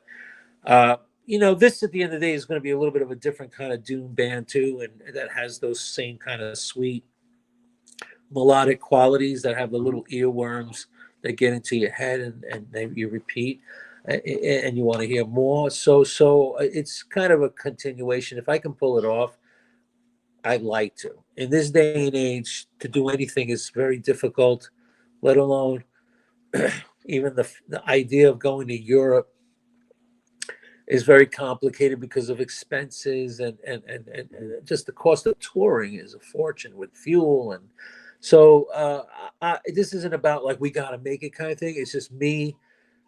I would like to put out there another chapter of music that I do with good people and speak some words and things that will be another guidance and you know, just another chapter in my life, like musically, saying, yeah, you know, I'm not dead yet. You know, I'm still creative. I'm still creative. I hope you do, man, because I'm a huge fan of that Thank you. of that band I'm now. glad you took And a listen. I'm glad you I took a took a listen. hard listen and I kept coming back to it. I was like, I love this, man. And I sent it to my gal, my gal's a bit of a goth. And so I said, you need to listen to this, and I'm waiting for the report on that. I'm sure she's going to love it. I hope she Yeah. likes it. Thank you. Yeah. Thank Let you. me Go ahead. let me take a quick sponsor break, and we'll come back and we'll take some questions from around the world. Okay. Sure. No problem. All right. That's right. It's the New York Hardcore Chronicles Live. Our guest today is Sal Abruscato. We are sponsored by Blah, Blah, Blah, Blah, Blah, and Mad Vintage. Mad Vintage buys, sells, and collects band shirts, primarily hardcore. The DIY operation was started and is operated by a hardcore kid who just loves collecting and eventually got into vintage clothing, specifically the realm of vintage band shirts. They are always looking to buy out collections to either keep, sell, or trade. New shirts added daily at www.madvintage.com and posted on Instagram. Dig deep into that closet of crap. Reach out to them. Make some dough for yourself. www.madvintage.com. Last but not least, what's up, Joe Ramini? The Texas Silver Rush is a jewelry design firm and boutique store located in the birthplace of the Texas country music scene in Fredericksburg, Texas. They specialize in work with musicians in all music genres to design and create unique one-off pieces, as well as the styling for stage, album covers, and social media exposure. The client list includes Rock and Roll Hall of Famers Greg Roulé, Ringo Starr, and of course, Agnostic Front. Information and online sales are being taken at their Facebook and Instagram pages, and of course, www.texassilverrush.com. That said, hey, some events. Get your shoes and socks on, kids. Here comes some events. Well, the Black and Blue Bowl's coming up this month. It is the 18th and 19th. AF headlining the 18th. Slapshot, one of my favorites, Conservative Military Image, Demise, and a couple others. And then, of course, the next night, Drain, Madball, Terror, Regulate, etc. Saturday, May 25th, in our beloved Tompkins Square Park, we are doing our annual Memorial Day weekend show. Non-residents, Incendiary Device, it's going to jump off tonight. Cartel, Winterwolf, and Redwoods. After that show, at C-Squat, Masato Okano is doing, it's the opening party, his art show featuring all the banners that you've seen outside the Back to the New York Hardcore Roots series shows. The whole place, all the banners that we've done. It's going to be very cool. This is happening right when the park show ends. Rampage Fest 6 brought to you by Hegs. Adrenaline OD, Silence Equals Death, Daija, Blackout Shoppers, Fire is Murder, Iconicide, and No Compromise. 7 bands, 2 stages. Bring the wife and kids. All are welcome. This just got announced the other day. I threw this on the pile. A benefit for HR, a tribute to the music of the Bad Brains at the Bowery Electric on Saturday, June 22nd.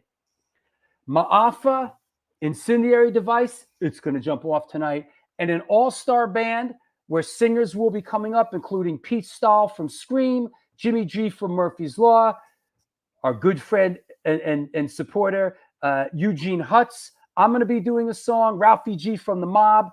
This just went on sale the other day. This is Saturday, June 22nd. Make your move. This is going to be a good one. Soon after that, on Friday, June 14th, Eddie Leeway's Legacy. There's 2 Eddie Leeway Legacy shows. This is the first one with Dog Eat Dog and Enrage. It's out in Jersey, Friday, 6/14. And then a week later, Killing Time, Token Entry, Fire is Murder, at Lucky 13. So there's 2 Eddie Leeway tribute shows going down. And then, of course, the big banger on Sunday, July 21st, the Back to the New York Hardcore Roots 50th show with Sworn Enemy, Incendiary Device. It's going to jump off tonight. Cropsey, Redwoods, and Foul Pride. This is the big one.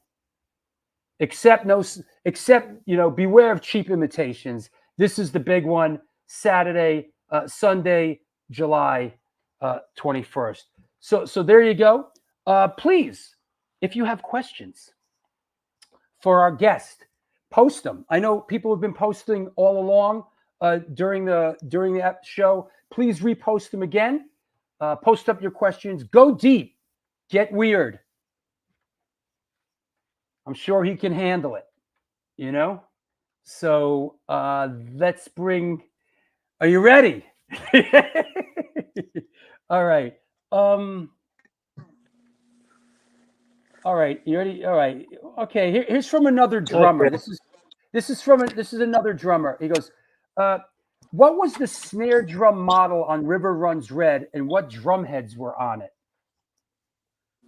It was a 8x14 pearl brass free floater that was made in 1987, and it had a Remo Emperor coated head on it. Got it. He also says, Sal, do you remember selling a Tama Swing Star kit to Sam Ash in Brooklyn that had the typo logo in green tape on the bass drum head? I was managing a band at the time and convinced the drummer to buy the kit. It had such a great sound. Thought you'd like to know where it ended up 30 years later. Wow. Oh, wow. That's an incredible thing to know about, because I have so many people ask me, what happened to that kit? And hindsight's 2020. I should have kept the bass drum logo heads, and but wow, I hope the kit's in still decent shape and playable. That's cool. That's awesome. Really That's cool. nice to hear. Thank you. Yeah, that's great. Let's see. Okay, well, I mean, this is kind of the same thing. Sal, what gear did you use on Slow, Deep, and Hard and Bloody Kisses? Huge fan. Okay, well, again, that's going back to that. It was a Tama Imperial Star double bass kit with 14, 15, and 18-inch floor toms and toms. And it had the brass free floater snare, 8x14, same one that was used on Rivers. At that time, I was using some Zildjian cymbals, and that was used. Yeah, that was on that record. That was the gear. Pinstripe, Remo pinstripe clear heads on the toms, and the Remo coated Emperor on the snare. Yep. Okay, this is a good question, Brian Sullivan. Hey, I'm dying to know, in 1989, when Repulsion formed, when you did the very first band rehearsals, what songs in the repertoire had Pete already started composing or had riffs from besides Gravity? Der Entenmensch, Waste of Life. That was a leftover. That was a song that was actually would have been on the third Carnivore record. So Waste of Life, Der Entenmensch, Gravity, and then I think the rest were kind of newish, like, from the get-go, like Prelude to Agony, Pain, all those. I Know You're Fucking Someone Else. Like, those were all songs in the heat of the moment. There was never any thought to carry over anything from the previous band, right? The concept, let's do something brand new. Well, the interesting thing, kind of like what I'm doing with King of the Locusts, Peter was like, well, look, we can play some shows if we don't have enough songs, but we can do the Carnivore songs. And that's where Typo Negative in the early days, in the very early shows, we did it for a long time. Actually, while I was in the band, we would play Jesus Hitler. We played Race War. We played Predator. So we were doing, a handful of Carnivore songs because it made the set also bigger, so we could play a show when we were still writing music for the new stuff. So we did continue. That was a little bit of a jump start for us to be able to play those songs for the fans, and they kind of crossed over and became our fans, a lot of them. Right Although on. when we hit them with the slow stuff, a lot of people were like, "What?" They were like, "What is this? We're expecting Retaliation Part 2, and we don't have enough dance parts. This is way too slow to dance to." You know, It's it, hard to it, it stage dive at such a slow BPM. these are good questions. I can answer this one. Was Rob Steele from Law and Order in Uranium 235? Yes. Was he what? He was in the band, yeah. Yeah, was Rob Steele from Law and Order in Uranium 235? Yes, yes, Yeah, yes, yeah, Rob. yeah. Yep, Him yep, and Shane. yep. Him and Shane, the singer. Pat Baldwin asks, uh, did Sal influence Peter to go slower than Carnivore, or was he already going in that direction? He was already going in that direction. I remember when we first had our first conversation, he was like, I want to bring electronics in, samples in. I want to play slow, then fast. And he wanted to delve into the super slow, what we call doom now. He wanted to do Yeah. stuff that was like just so torturing on the meter, really, really, really, really, extremes of fast and slow. And so, I was all for it though. Yeah, It was a natural for me. absolutely. So, but he had the vision already. Dominic in Brooklyn asks, Sal, Lenny and John's or Frankie's Pizza? Just curious. Lenny and John's. Lenny and John's was like the staple. We used to have Lenny and John's delivered every night to Josh's house. Is that We right? ate Lenny and John's every night during the recording of Bloody Kisses. Every time we'd come home from the studio, we'd order right away Lenny and John's. Lenny and John's had the rice balls, man. The rice balls, the eggplant palm, the chicken, everything, and it was such a cheap price. Nowadays, forget it. But yeah, I would say Lenny and John's. Frank's was good too, but Lenny and John's. It was just Evan was working there too, so like a lot of times he would come to Josh's house, delivering. So it was funny. It was you just ran into all sorts of people in that place, especially on a Friday or Saturday night when people are coming back from being out. Sal, did you get any tattoos from Mikey Profetto? Yeah. Okay. So, but they've all kind of been either covered up or done over. There used to be an eagle. I don't know if you can see an eagle here, but it's a cover up. But he did it.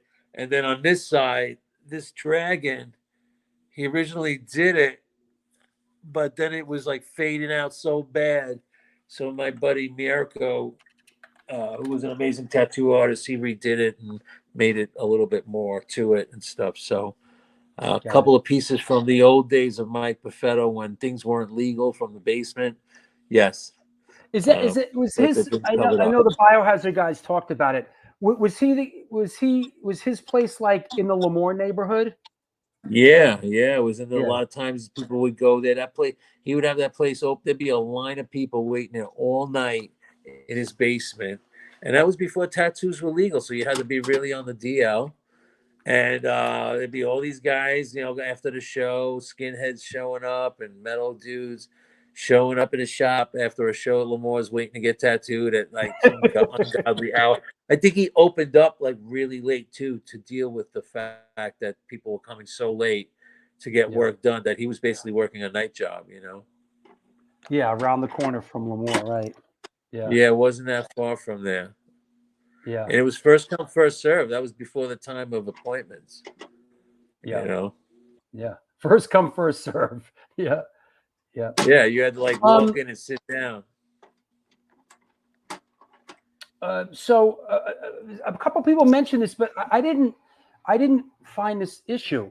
Why is that album? Why is the Pale Horse stuff? No, that particular album not on Apple Music. Maybe because I listened to it on Spotify. Yeah, that's an issue. I tried to reach out to people about it, and unfortunately, no one's getting back to me. I believe it was BMG was had the music rights to it, but I also believe that it may be up for re-release by I'd have to have a discussion with Matt Brown as well. I think the mastering the license has expired, and I think it's back in our court possibly, and that's Right. why it got pulled off by BMG. So that's a whole nother. Oh man, that's a whole nother can of worms that it's hard to have the time to deal with. But I have written to SPV about it, seeing like, hey, maybe we can get this back and re-release it or something. But no one got back to me because it's Yeah. I don't know, they never got back to me, and That's a bummer. they wanted a fifth record, but I think because I decided to start something new, that might have affected things as well. But it would be nice to re-release it. There's a lot of people asking for it. The funny thing is, I have a couple of those on vinyl that I keep treasured, hidden away. You keep a hold of you keep a hold of these things, don't you? Some of them, yeah, Yeah. because like same thing with the second record, "Lay My Soul to Waste," is really difficult to find. That was like Right. on a colored murky green vinyl, and you're not going to find it so easily right now. Although Napalm Records, which now is together with SPV, you can go to like napalmusa.com, and there's a bunch of APH&D stuff, like records Mhm. that they have that you can buy. So I think they do have the second and the first record, but it might be on CD. I'm not sure. And then my site, I have an APH&D merch shop that sells the original demo version of the first album on CD on the original digipack that I have from back in the day, from 2009, before we got signed. Got it. Jez Marshall asks, and I'm not personally. What about your brief dabble with? Am I pronouncing this right? Diumane? Yeah, that's what it was. It was a brief dabble. It was just some kind of project idea. Actually, those guys, I got solicited while I had COVID, and I was asked like if I was interested in doing anything on this project. One thing led to another. Ended up doing the drums on my end for their record that they were putting out, independently, and that was it. I really had no intentions in being in that band. Those guys are from Texas, and there was a lot of unrealistic ideas that I knew were not going to come to fruition anyway. Mm. And I thought it was just a good experience to work with, to be on something with Rick Hunold from Exodus. That's really cool. He's a nice guy. I enjoyed, he cracked me up. So it was just one of those things I dabbled in. I didn't do any writing. I just did the drums, Right. and it wasn't really like my band or anything like that. You just kind of Even though stepped they in. wanted to be like a real band, it just wasn't in the cards. I don't think. I don't know what they're doing now. Got it. Count Ralphus asks, any thoughts on the first Typo tour with Biohazard and the Exploited? Yeah, it was calamity. It was chaos. And it was like the best experience a 21-year-old kid can get thrown into. You know what I mean? It's like, what more do you want out of life? 21 and just hungry for it, and doing a crazy tour like that with a band like Biohazard and then Exploited. These places were erupting every night because Biohazard was already like, they had been out there already. They were touring. They already were making a name for themselves real fast, real good, hot band. And, then here we were, with Jolly Green Giant playing really slow in front of Right. these crowds that are full of angst waiting for Biohazard and Exploited. We got torn up a little bit here and there. Was that the But that was a Escape from New York fantastic tour? experience. What? Was that the Escape from New York tour? I think so. Is that what we called it? I think so. Yeah. It was still a lot of fun, amazing experience. We even ended up in Canada. We played some shows in Canada. You can't buy this kind of education in college, and to experience the very early days, and also being on tour with a band like Exploited, which is, I can't believe he's still around. I've seen Waddy before at festivals, and And then sure enough, look at Biohazard. Now they're bigger than ever now, So it's crazy to look back and be like so privileged, and it was wonderful to have these experiences with all these bands. I could say I've done a lot of amazing tours. One of them being my idol. I got to tour with Ozzy Osbourne for a month. That was, Wow. I mean, that was like my idol when I was like 11 years old. I was like, holy crap, Ozzy, freaking Blizzard of Oz, Diary of Madman, Black Sabbath, Sure. And then I Sure. got to tour with him and Geezer Butler. It was the Osmosis tour. And Geezer Butler was actually playing bass on that tour, and Korn was on that tour also. When they were just breaking out, their record had just went gold during that tour, their first record. And just being able to sit at a catering table with Geezer Butler and have a conversation with him, that was like childhood stuff, Like I was like, oh my God, this is so. We're fortunate to get these experiences in life, and even when we're old, we'll be able to tell some cool stories. Absolutely. All right, why not? Who were the girls on the cover? Were they a real? Were they on the Bloody Kisses cover? Were they a real couple? No, they were two girls, two models brought in by, I think the photographer's name was John Wadsworth. He provided the models, and I was not aware of any kind of lesbian relationship. I think they were making believe, they were posing, but I was not privy to any other, if there was any kind of behind the scenes. I don't think so. I think they were models that got paid to do a job. Sure. That makes sense. Darren asks if you ever got, now this is sort of a tough one, because Sal is not only a drummer, but he's a guitar player and a singer. If you got asked to fill in for any band, who would you like it to be and why?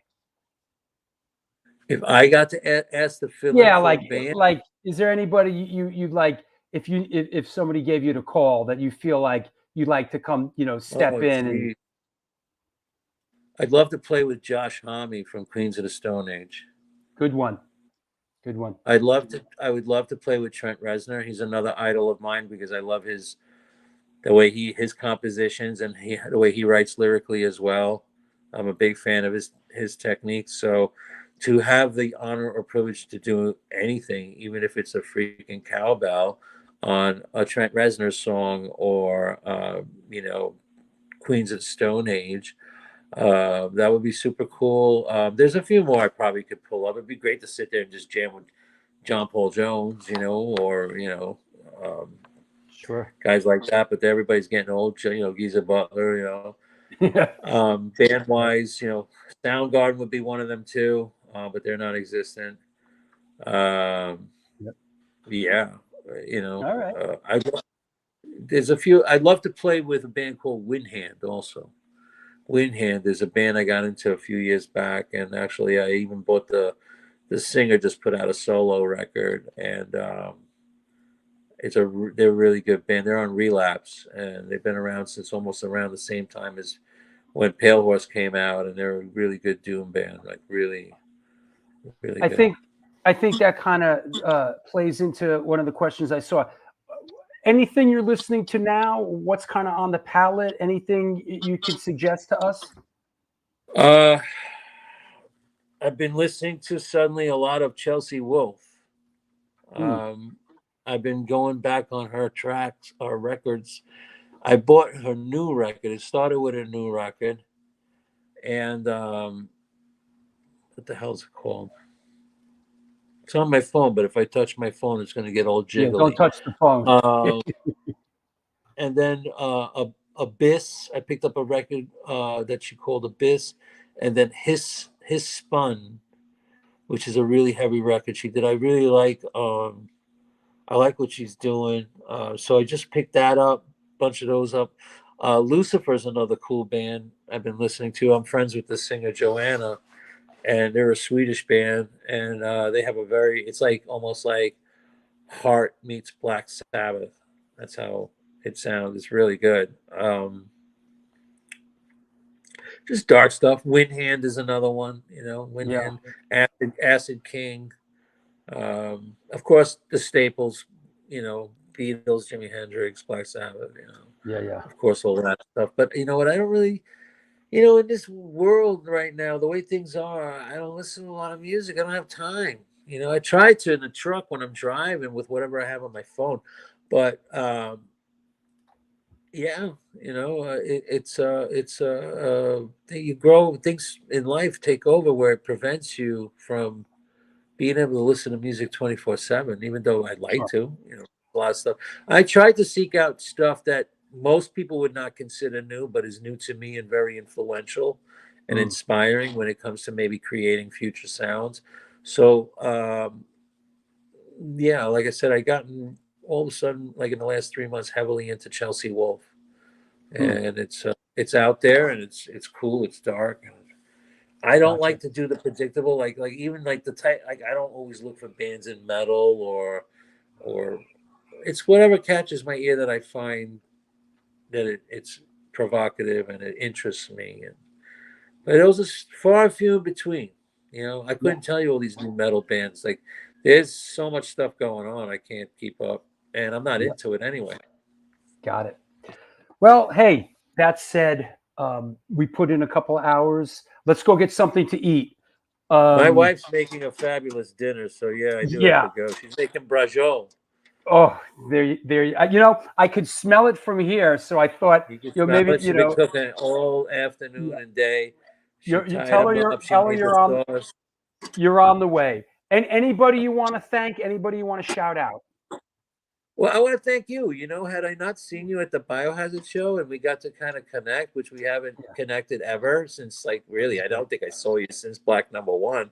I think that was a nice connection because it was like two dudes that got on well, and it was like, hey, how you doing? And oh, I'd love to, you have a show, cool, and one thing led to another, and got to revisit our humanity, and same thing like. I want to thank guys like, Danny Schuler kind of pulled me out of my house. I just arrived here and he was like, you got to come out. You got to stop staying locked up. Because I contacted him a few times from Florida too. He knew, I think I mentioned a couple times I wasn't so pleased. And, I had a blast coming out to that. I needed that night at Biohazard. I needed that. And I got to see my friends, Jason, Matt, Bobby, Evan, Billy, and yourself, and it was like, oh crap, Drew Stone, and like we never really ran into each other, I don't think, since way back then. So you really it's like meeting someone all over again. You really don't know what to expect. You don't know, blah blah blah, and you know what it is too, Drew. People, they hear things. But always remember, you're only hearing one side. You need to get to know people to know, is this really, is this person really that or this and that? And it's nice to be able to like connect with people that I haven't seen in a long time, and just say, hey, this is where I'm at in life, and everything's good to see I you. I think what you mentioned a couple times during the show, I really relate to is, a lot of stuff happened a long time ago when we were really young. We had, it was, and we've lived a couple lives since then. And a lot of the stuff a lot of the stuff that seemed so paramount back then, just, it's nothing, bro. No, And this is, health is and this everything. is, and this is the Health is currency that we everything. have. Yeah. Health is everything. Being able to see friends still alive or people every now and then, even if it's you run into them once in the blue, okay, yeah, he's alive. Not everyone's got problems. Everyone's got worries and woes deep down inside. And life is just a big journey of we're navigating through all these icebergs, trying to not hit them and sink. And you learn. If you don't learn from your travels, then you're really ignorant when you're old, So everyone makes mistakes. No one's perfect. There's no such thing as anything righteous or perfect or, So you gotta live and let live a little bit too. A lot of best wishes coming in here at the end of the show. LaRoche says, I'd like to thank Sal for everything he's done. Thanks, Sal. And Darren says, I'd like to wish you all the best, Sal, for what you've done. Have a hold in the music. Thank you. And I thank you, bro. Let's keep in touch, and I'll see you out on the. I'll see you out on the links. You're welcome back here anytime, brother. I'd love to. I really had All a right. good time chatting with you, and we'll Good. be in touch. Okay, take care. Bye, Bye-bye. bro. All right. See ya. There you have it. Stick that in your pipe and smoke it. New York Hardcore Chronicles Live. Our guest today was Sal Abruscato. Man, that was great. You know, it was great. It was just great to talk about Typo Negative and Life of Agony and Pale Horse Named Death. You know, it was great. And I know a lot of people, you know, I think we lost the feed in Facebook towards the end there, which I wonder why.